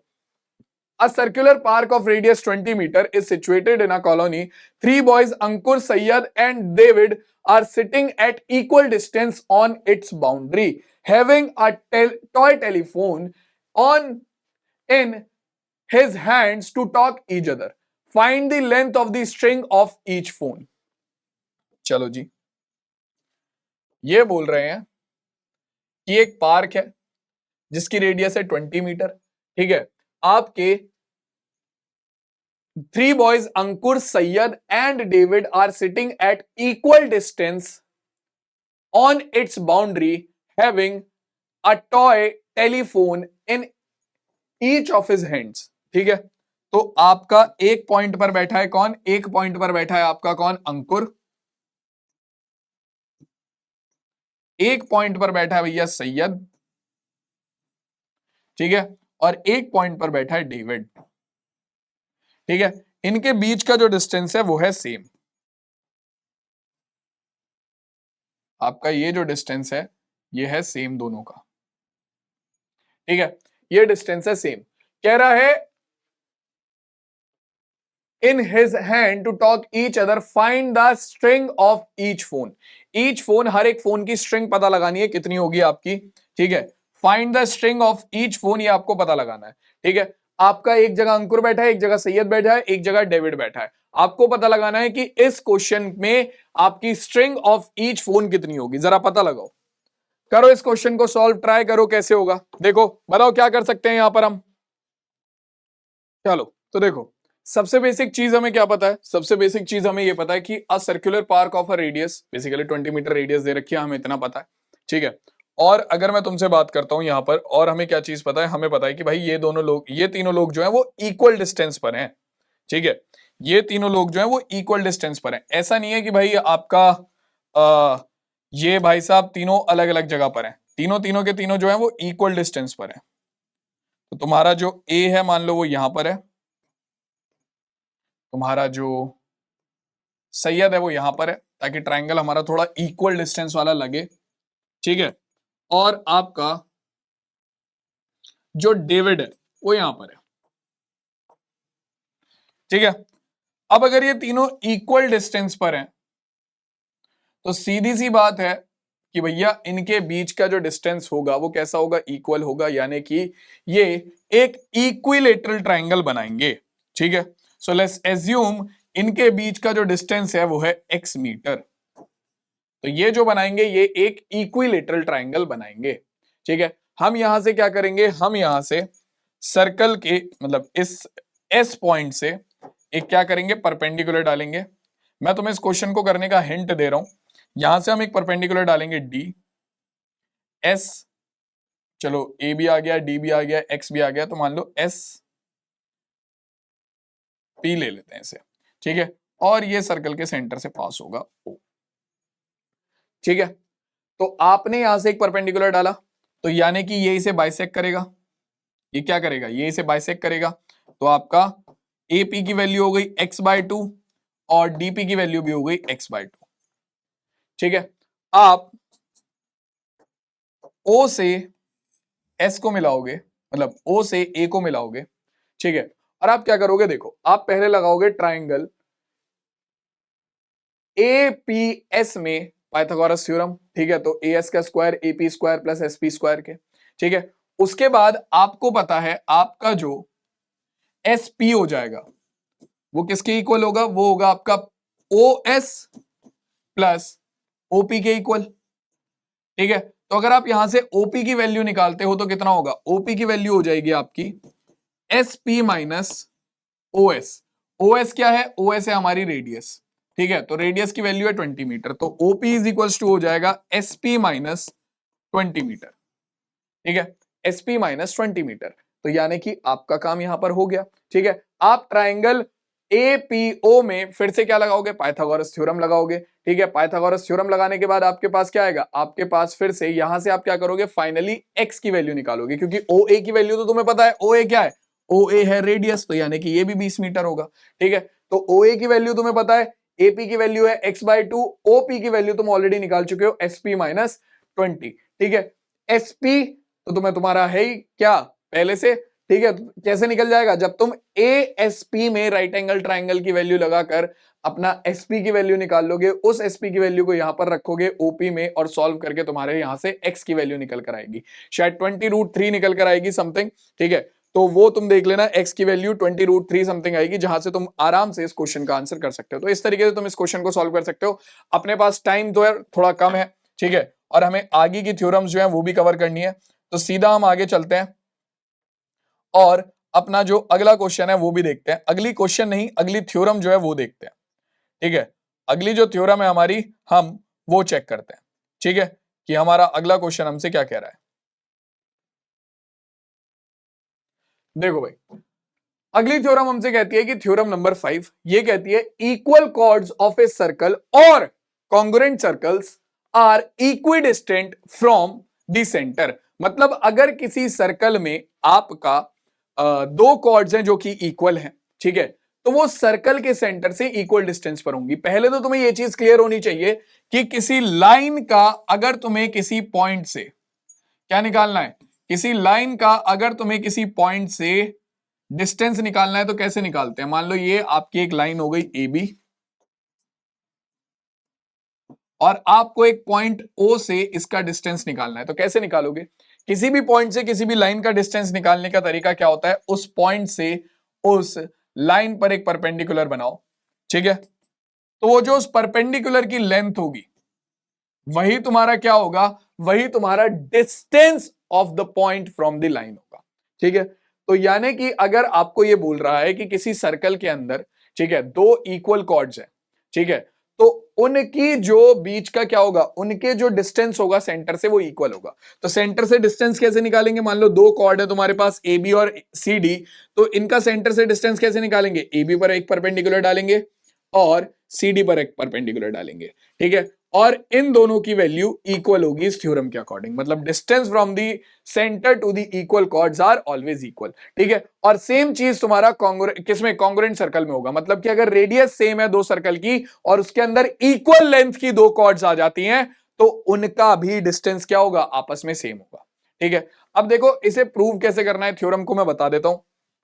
तुम क्या करोगे, तुम सिंपल यहां से इसे मिलाओगे, यहां से इसे मिलाओगे, ठीक है। अब तुम क्या बोलोगे, तुम बोलोगे कि भैया देखो आपको प्रूव करना है, ये तो राइट एंगल ट्राइंगल होगा क्योंकि डिस्टेंस ऑफ सेंटर से क्वाड का डिस्टेंस कैसे निकालोगे, परपेंडिकुलर डालकर, तो ये दोनों राइट एंगल ट्राइंगल बन गए। तुम्हें पता है कि तुम्हारा ओबी जो है वो ओडी के इक्वल होगा, क्यों, रेडियस है, ठीक है। इसके अलावा दोनों के दोनों राइट एंगल ट्राइंगल है, हाइपोटेन्यूस इक्वल हो गई, राइट एंगल ट्राइंगल इक्वल हो गए। अब एक साइड को और इक्वल दिखा दो, आपका एमबी जो है वो इक्वल होगा किसके, आपका एनडी के। क्यों, क्योंकि हम ऑलरेडी थ्योरम पढ़ चुके हैं कि कॉर्ड से सर्कल सर्कल के सेंटर से कॉर्ड पर परपेंडिकुलर उसे क्या करता है, बाइसेक्ट करता है। यानी कि आपका ए बी जो है, पहले से ही आपको पता है कि ये दोनों कॉर्ड इक्वल हैं, तो A B is equal to C D है, इसका मतलब half of A B is equal to होगा हाफ ऑफ सी डी के, दोनों तरफ 1/2 से मल्टीप्लाई कर दी मैंने। और आपको पता है आपका ओ एम और ओ एन क्या है, कॉर्ड्स पर परपेंडिकुलर है, कॉर्ड्स पर परपेंडिकुलर उन्हें बाइसेक्ट करते हैं, यानी कि आपका A M is equal to M B क्या होगा, हाफ ऑफ ए बी के इक्वल होगा, ए बी के आधे के इक्वल होंगे दोनों पार्ट्स जो हैं। सेम ऐसे ही आपका C N is equal to N D, ये हाफ ऑफ सी डी के इक्वल होगा। अब हाफ ऑफ सी डी किसके इक्वल है, हाफ ऑफ ए बी के, C N is equal to N D is equal to हो गया half of C D हो गया ए बी के इक्वल, ठीक है। तो आपको दिख रहा है कि CN is equals to ND भी हाफ ऑफ AB के इक्वल है, AM is equals to MB भी हाफ ऑफ AB के इक्वल है, यानी कि आपके पास क्या आ गया, आपके पास आ गया MB is equals to ND। ठीक है, MB is equals to ND। तो आपका क्या हो गया, आपके पास निकल कर आ गया एक ट्राइंगल के दो राइट एंगल, ठीक है, उनके हाइपोटेन्यूज और एक साइड आपस में इक्वल हो गई, यानी कि RHS क्राइटेरिया से आपका triangle OMB is congruent to OND। ठीक है, और यहां से आप बाय CPCT लिख सकते हो ON is equals to OM। ठीक है, यानी कि आपका दो इक्वल कॉर्ड्स का जो डिस्टेंस है सेंटर से वो भी क्या होगा, इक्वल होगा। ठीक है, अब सेम कहानी इधर भी लगा लो तुम, दो कॉन्ग्रुएंट है, रेडियस कैसी होगी, दोनों की सेम होगी। ठीक है, यानी कि तुम्हारा OA और OD, O' D और OA इक्वल हो गया। ठीक है, ऐसे ही आपका क्या हो जाएगा, दोनों राइट एंगल ट्राइंगल है। ठीक है, और हाइपोटेन्यूज इक्वल हो गई, राइट एंगल ट्राइंगल इक्वल हो गए, सीधी सी बात है, इक्वल कॉर्ड्स है। ठीक है, कॉर्ड्स कैसी है, इक्वल है, तो AB is equal to CD, half of AB is equal to half of CD होगा, सेम कॉन्सेप्ट लग जाएगा, आपका AM is equal to BD ND आ जाएगा, बात खत्म। वही सेम कॉन्सेप्ट से ये दोनों कॉन्ग्रुएंट हो गए, तो आपका OM is equal to ON हो जाएगा। ठीक है, हो गया आपका काम। ठीक, तो यानी कि आपका किसी भी सर्कल में या फिर कॉन्ग्रुएंट सर्कल में अगर इक्वल कॉर्ड्स होती हैं तो वो क्या करती हैं, वो आपका सर्कल के सेंटर से इक्वल डिस्टेंस पर होती हैं। ठीक है, अब अगली थ्योरम देखो क्या है कि भैया जो इक्वल डिस्टेंस पर कॉर्ड होती हैं, chord equal distance from the centre of circle are equal in length, मतलब कि जो इक्वल डिस्टेंस पर कॉर्ड होती हैं वो आपस में कैसी होती हैं, इक्वल होती हैं लेंथ में। ठीक है, अब ये मैं प्रूव नहीं करा रहा हूं, ठीक है, इसकी जरूरत नहीं है प्रूव करने की, सीधा अगली थ्योरम पर चलते हैं जो कि इंपॉर्टेंट है। ठीक है, वो क्या है हमारी, angle subtended by an arc. ठीक है, angle subtended by an arc. ठीक है, आपका the angle subtended by an arc is a double the angle subtended by at any point on the remaining part of a circle.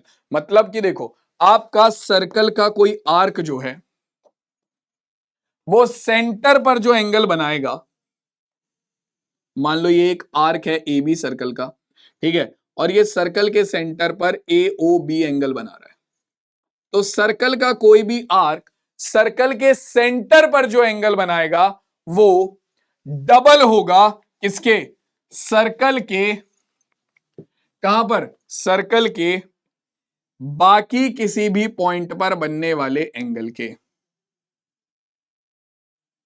यानी कि तुम्हारा angle AOB double होगा किसके, आपके circle के बाकी किसी भी पॉइंट पर बनने वाले एंगल के, यानी कि एंगल ACB के। अब देखो इसे प्रूव कैसे करना है मैं बता देता हूं बहुत जल्दी जल्दी। ठीक है, हम क्या करेंगे, हम मान लो AB आर्क के थ्रू सर्कल पर बनने वाला एंगल है AOB और सर्कल के किसी पॉइंट C पर बनने वाला एंगल है एंगल ACB। ठीक है, हम एक लाइन बनाएंगे जो कि C से होगी और O से पास होती हुई जाएगी। ठीक है, C से एक लाइन बनाएंगे जो कि O से पास होती हुई जाएगी। ठीक है, तो अब हमारे पास दो ट्राइंगल आ रहे हैं, कौन कौन सा, पहला ट्राइंगल हो गया आपका OAC। ठीक है, OAC, इस ट्राइंगल में अगर तुम देखोगे तुम्हें पता है कि OA इज इक्वल्स टू होगा OC के, इक्वल कॉर्ड्स है, मतलब इक्वल रेडियस है, रेडियस है तो इक्वल ही होंगी। ठीक है, अगर ट्राइंगल में दो लाइन इक्वल होती हैं, दो साइड्स इक्वल होती है, तो इनके अपोजिट एंगल इक्वल होते हैं, यानी कि ये वाला एंगल इसके इक्वल हो जाएगा, तो एंगल OAC इज इक्वल हो गया OCA के इक्वल। ठीक है, अब हमने आपका एक बाहर वाले एंगल से, ठीक है, एक्सटीरियर एंगल प्रॉपर्टी से हम जानते हैं कि अगर ट्राइंगल की किसी एक साइड को आगे एक्सटेंड किया जाए तो जो एक्सटीरियर एंगल बनता है वो इक्वल होता है अंदर वाले दोनों अपोजिट एंगल्स के सम के। तो यानी कि आपका एंगल OAOD जो है वो इक्वल हो जाएगा किसके, आपका angle OAC plus angle OCA के। ठीक है, अब OCA तो आपका ऑलरेडी इक्वल है OAC के, OCA तो आपका ऑलरेडी इक्वल है OAC के। देखो आपके पास क्या आएगा, आपके पास आएगा angle AOD is equals to angle OAC and angle OCA। तो ये वाला तो आ गया हमारे पास, हमें ये वाला और चाहिए। तो देखो angle AOAC plus angle OCA, है ना। अब तुम्हें पहले से ही पता है कि OAC और OCA इक्वल हैं क्योंकि ट्राइंगल की इक्वल साइड्स के अपोजिट एंगल है, तो ये तो पहले ही इक्वल है। तो तुम्हारे पास क्या आ जाएगा, तुम्हें चाहिए OCA, तो तुम क्या करोगे, OAC इक्वल है OCA के, तो OAC की जगह पर भी OCA ही रख दोगे, तो तुम्हारे पास आ जाएगा AOD is equals to angle OCA plus angle OCA। Reason लिख देता हूं मैं यहां पर साइड में, क्योंकि angle OAC is equals to है एंगल OCA के। क्यों? क्योंकि इन ट्रायंगल OAC क्या हुआ था, in triangle OAC OA is equals to था OC के। ठीक है, OA इज इक्वल्स टू है OAC के, तो इसके अपोजिट एंगल इक्वल होंगे, तो सीधी सी बात है आपका OAC इज इक्वल्स टू है OCA, तो OCA प्लस OCA कितना आ गया, आपका angle AOD is equals to निकल कर आ गया 2 इंटू एंगल OCA।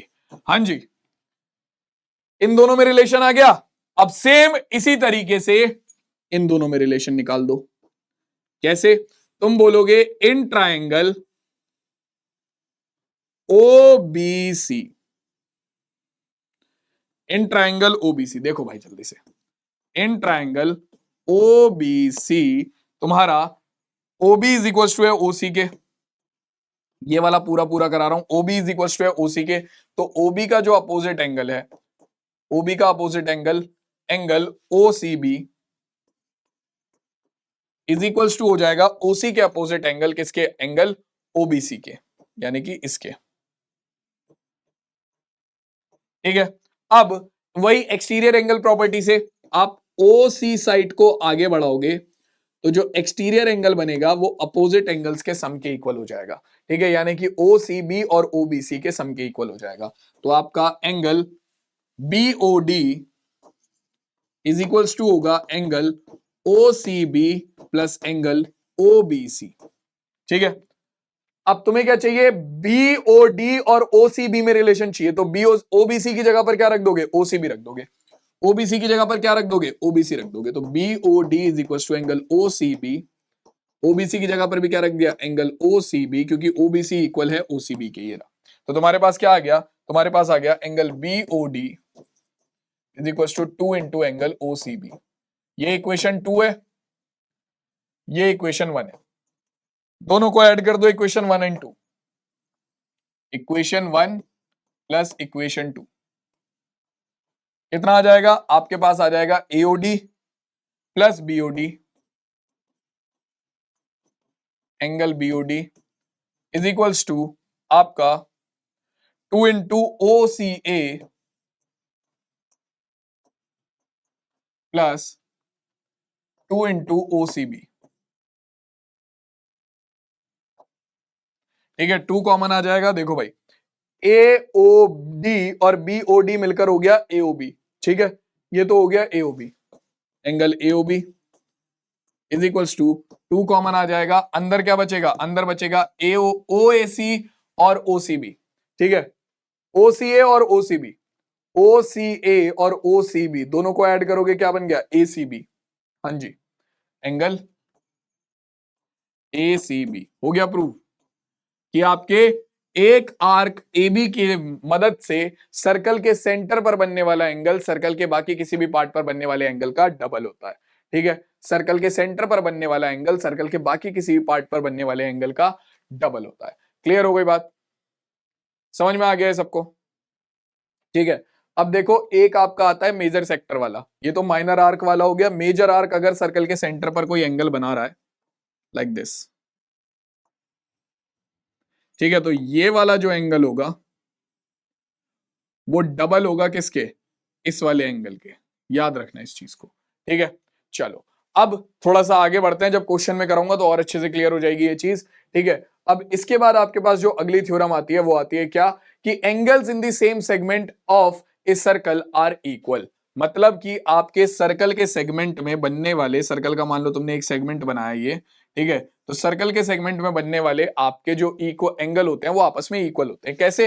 देखो इस चीज को भी तुम प्रूव कर सकते हो बहुत आराम से। तुमने सर्कल का सेगमेंट बनाया तो यहां पर एक आर्क भी बन रहा है, यहां पर एक आर्क भी बन रहा है AB।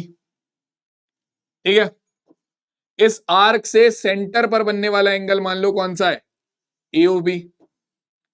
ठीक है, और यहां पर आपके इस सेगमेंट में दो एंगल बन रहे हैं। एक तो बन रहा है एसीडी और एक बन रहा है आपका, एक तो बन रहा है एसीबी, एक बन रहा है एडीसी एडीबी।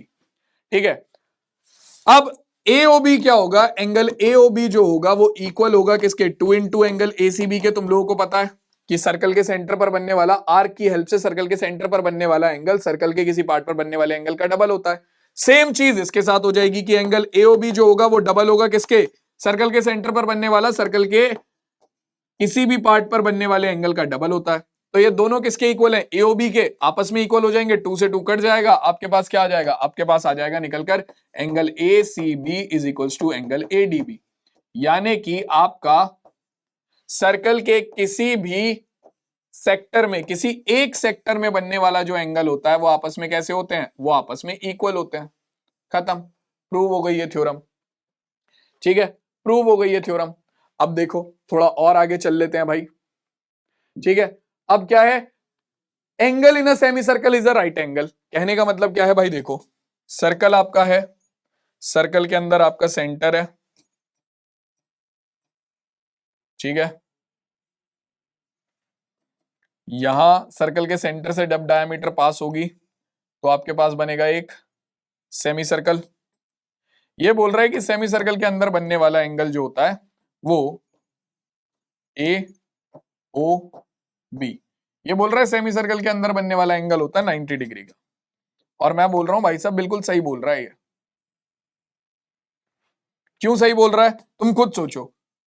अब ए बी क्या है, एक लाइन, लाइन पर बनने वाला एंगल है 180 डिग्री, है ना। तो सर्कल के एक आर्क की हेल्प से सर्कल के सेंटर पर बनने वाला एंगल दिया हुआ है तुम्हें 180 डिग्री। ठीक है, 180 डिग्री, तो ये किसके इक्वल हो जाएगा, ये किसके इक्वल हो जाएगा, सर्कल के सेंटर पर बनने वाला एंगल सर्कल के कहां पर, एक आर्क की हेल्प से सर्कल के सेंटर पर बनने वाला जो एंगल होता है वो क्या होता है, सर्कल के किसी भी पॉइंट पर बनने वाले एंगल का डबल होता है। मान लो एसीबी, तो एसीबी क्या होगा आपका, एओबी क्या होगा, 2 इंटू एसीबी होगा। ठीक है, एओबी को 2 से डिवाइड कर दो, कितना हो जाएगा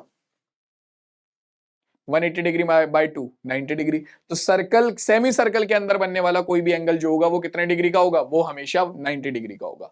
ठीक है, क्लियर हो गई बात। चलो जी, अब देखो, अब इस पर बेस्ड कुछ क्वेश्चन है, कुछ और थ्योरम भी है। पहले तो जैसे कि तुम्हारा साइक्लिक क्वाड्रिलेटरल से रिलेटेड थ्योरम है। सबसे पहली थ्योरम क्या कहती है कि आपका if a line segment joining two points subtends equal angle at two other points on the same side of the line containing the line segment, the 4 points in a line on lies on a circle or they are concyclic।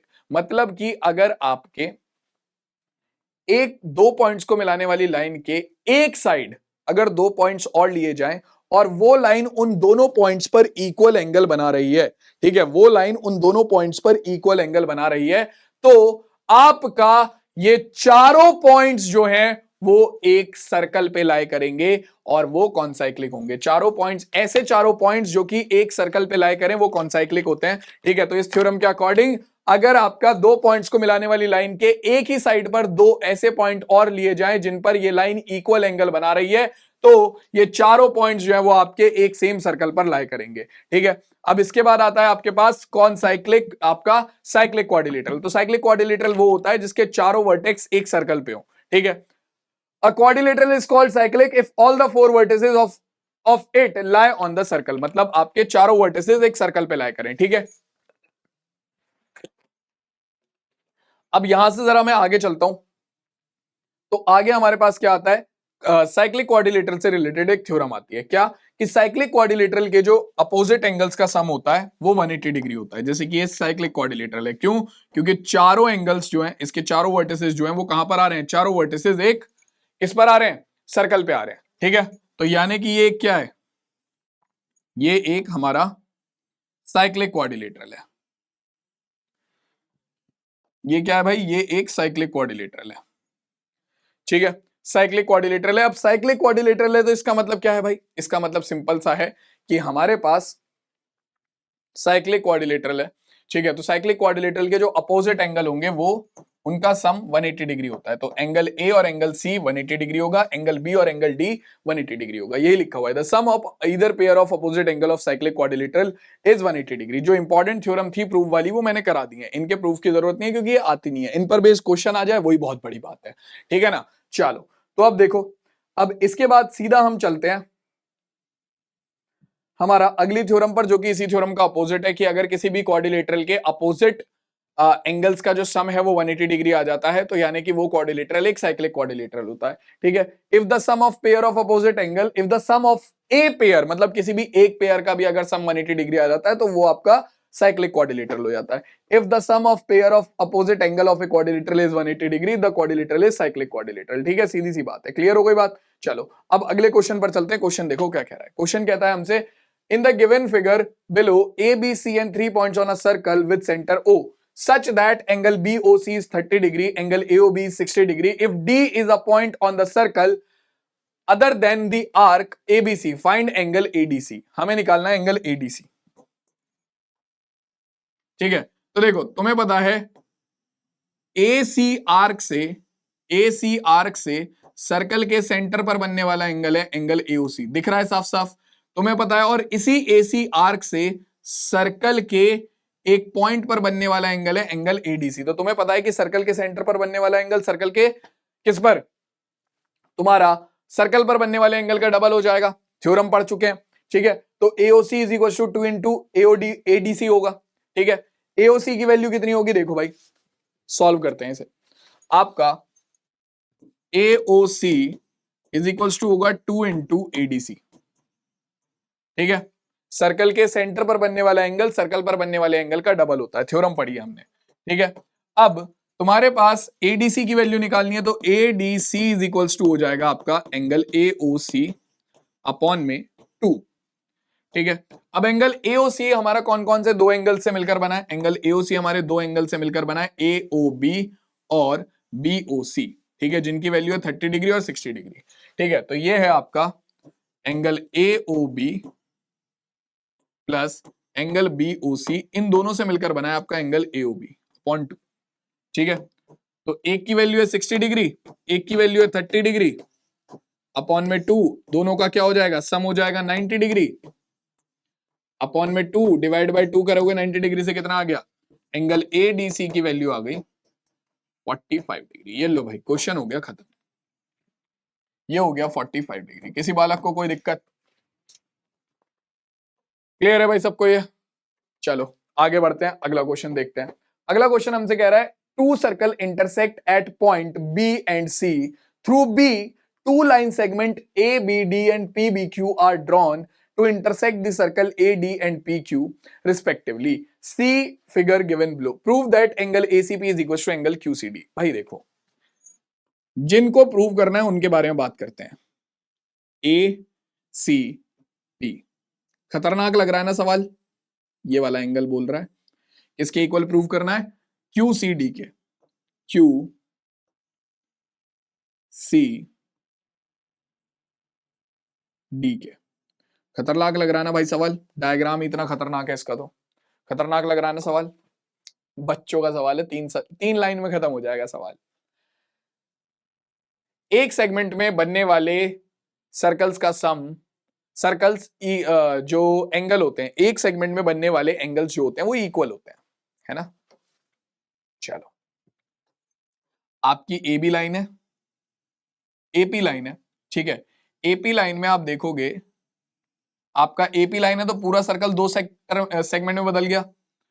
तो इस segment में बनने वाले दो angle आपको दिखाता हूं, ACP और ABP, दोनों इक्वल हो जाएंगे भाई, दोनों इक्वल हो जाएंगे,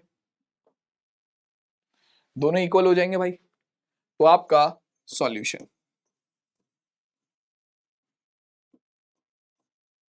angle ACP is equals to angle ABP। Reason, angles in same segment, ठीक है। आपका सेम चीज कहां पर, एंगल QCD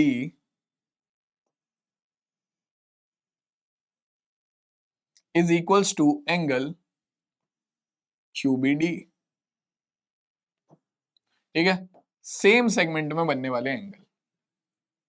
ठीक है, आपका angle QCD is equals to angle QBD, reason same है, यही ऊपर वाला रीजन आ जाएगा।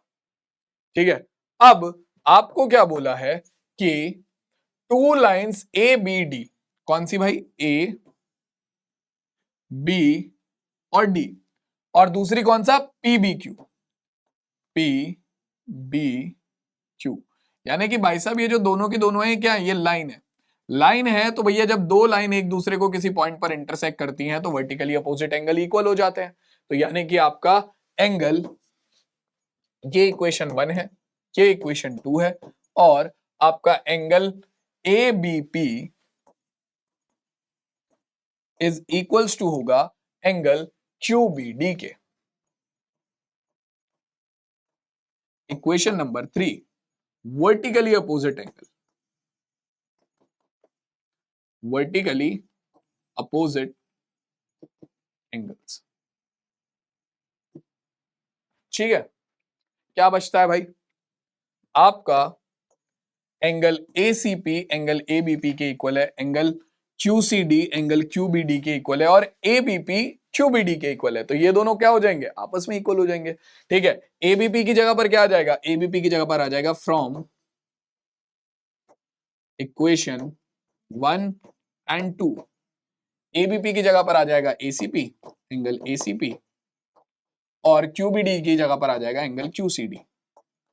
हाँ जी, इतना खतरनाक दिखने वाला सवाल 3 लाइन में खत्म हो गया। तो बस तुम्हें क्वेश्चन को करने के लिए कॉन्सेप्ट पता होने चाहिए। ठीक है, कॉन्सेप्ट पता होने चाहिए। अगर तुम्हें कॉन्सेप्ट पता होगा तो सारे के सारे क्वेश्चन तुम मिनट से पहले कर दोगे बिना किसी दिक्कत के। सारे के सारे क्वेश्चन तुम मिनट से पहले कर दोगे बिना किसी दिक्कत के। ठीक है, क्लियर हो गया, समझ में आ गया। चलो अब अगला क्वेश्चन देखते हैं क्या कह रहा है। कह रहा है कि prove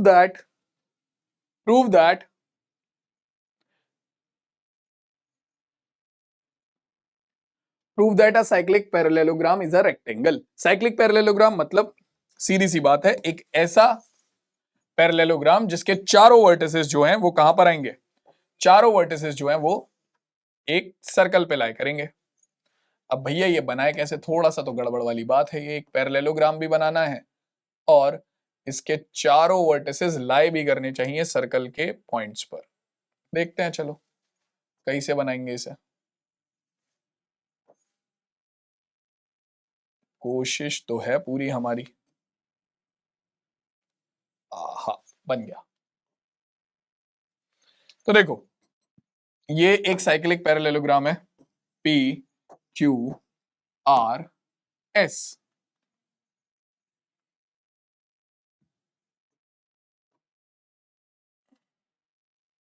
P Q R S, ठीक है, साइक्लिक पैरेललोग्राम है P Q R S। ठीक है, अब इस पैरेललोग्राम का भैया सीधी सी बात है, सबसे पहले तो ये साइक्लिक क्वाड्रिलेटरल है।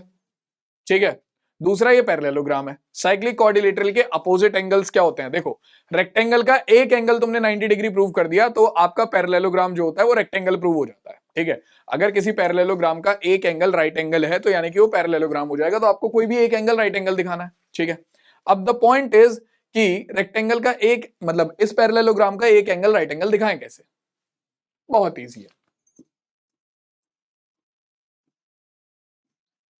सुनो, angle P plus angle P और एंगल R दोनों इक्वल होंगे।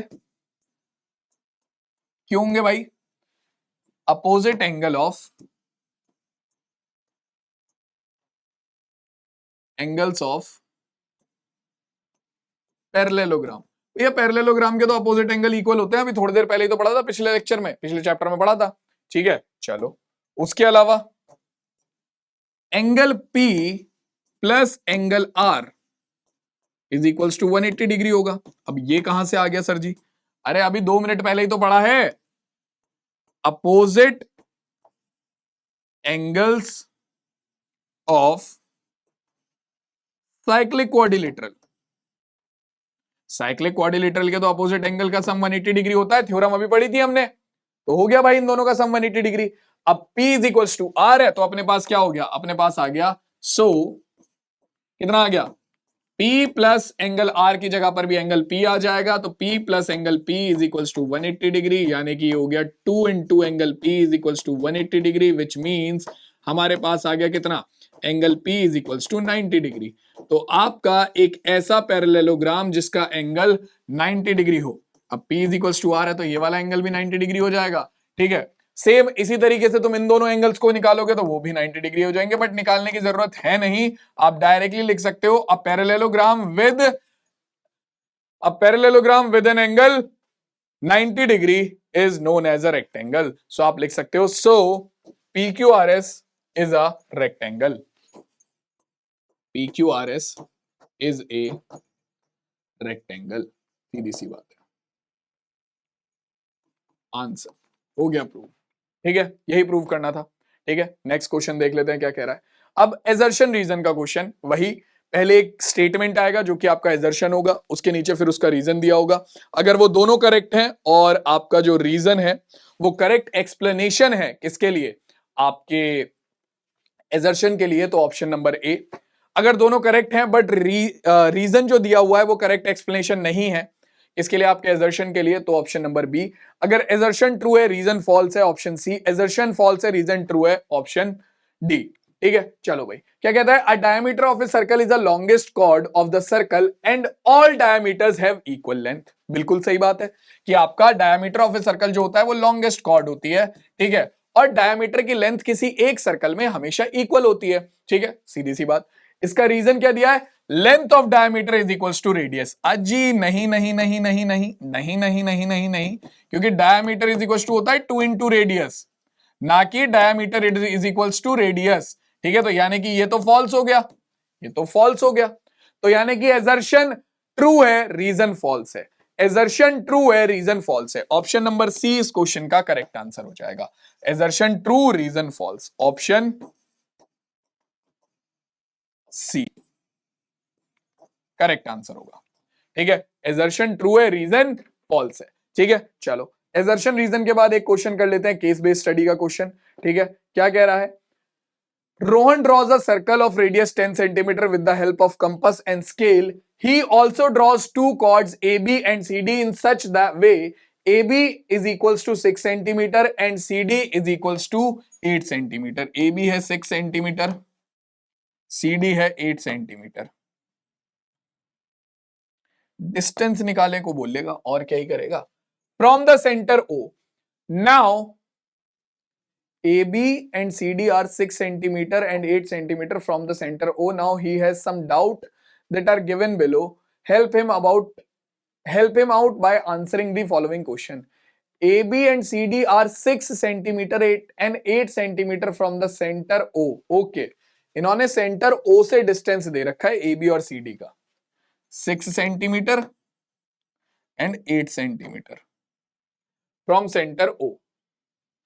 पहला point, a quadrilateral is called cyclic if all the four vertices lies on a circle. सीधी सी बात, ऑप्शन नंबर ए करेक्ट हो गया। ठीक है, आगे देखो क्या कह रहा है। ऑप्शन नंबर ए करेक्ट हो गया, तो कहने वाली कोई बात ही नहीं है। दूसरा point, what is the length of CD? What is the length of CD?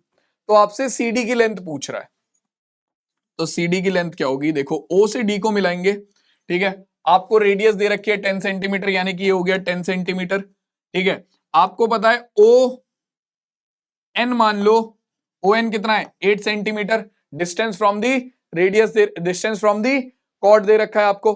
ठीक है, तो ये 8 सेंटीमीटर है, ओ एन आपको दे रखा है 8 सेंटीमीटर, आपको बताना है कितना सी डी क्या होगा। तो आप यहां से सी एन की वैल्यू निकाल सकते हो। आपको पता है कि सर्कल के सेंटर से सर्कल की कॉर्ड पर जो होता है वो उसे बाइसेक्ट करता है परपेंडिकुलर, तो यानी कि C N is equal to N D होगा। तो Cn की वैल्यू निकाल लो पाइथागोरस थ्योरम से, जो वैल्यू आएगी उसका डबल कर दो, आपके पास CD की वैल्यू आ जाएगी। तो देखो Cn इज इक्वल टू कितना होगा आपका ट्राइंगल OCN में, in triangle OCN Pythagoras theorem लगाओगे क्या आएगा आपका OC का स्क्वायर बाकी दोनों साइड की सम के स्क्वायर के सम के इक्वल हो जाएगा, यानी कि OC का स्क्वायर इज इक्वल्स टू होगा ON के स्क्वायर के प्लस CN के स्क्वायर के।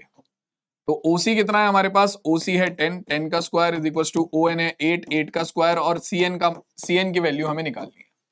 ठीक है, तो ये हो जाएगा 8, 10 का स्क्वायर कितना 100, 8 का स्क्वायर 64, इधर आकर हो गया -64 is equals to CN square. तो हमारे पास आ जाएगा CN की वैल्यू स्क्वायर रूट के अंदर 100 - 64 36, CN की वैल्यू आ गई कितनी 6 सेंटीमीटर।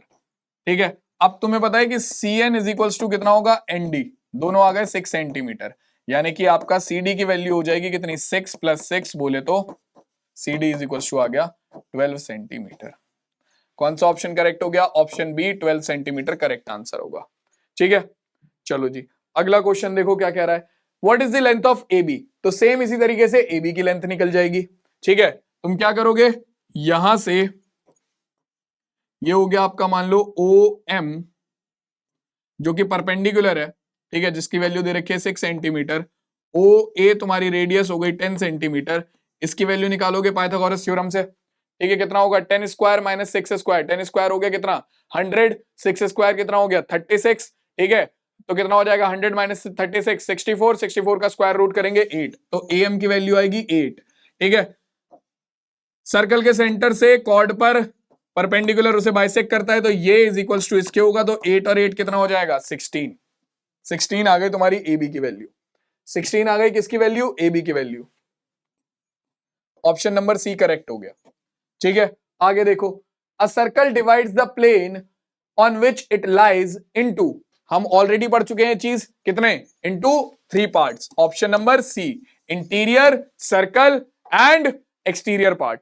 ठीक है, चलो जी अब देखो अगला क्वेश्चन क्या कहता है, what statement is not true, equal chords of circle subtends equal angles at the circle. वो पूछ रहा है नॉट ट्रू, पहली वाली स्टेटमेंट तो बिल्कुल ट्रू है कि जो इक्वल कॉर्ड्स होती हैं वो सर्कल पर इक्वल एंगल सबटेंड करती हैं। दूसरा, the perpendicular from the centre of a circle to a chord bisect the chord, बिल्कुल सही है, ये तो सर्कल के सर्कल के सेंटर से जो परपेंडिकुलर डालते हैं कॉर्ड पर वो उसे बाइसेक्ट करता है, थ्योरम है ये तो हमारी। Angles in the same segment of a circle are equal, ये भी बिल्कुल ट्रू है भाई। ठीक है, the sum of each pair of opposite angle of a cyclic quadrilateral is 90 degree, नहीं जी 90 डिग्री नहीं होता, 180 डिग्री होता है, 90 डिग्री नहीं होता 180 डिग्री होता है, यानी कि यही वाला एक स्टेटमेंट है जो कि करेक्ट नहीं है।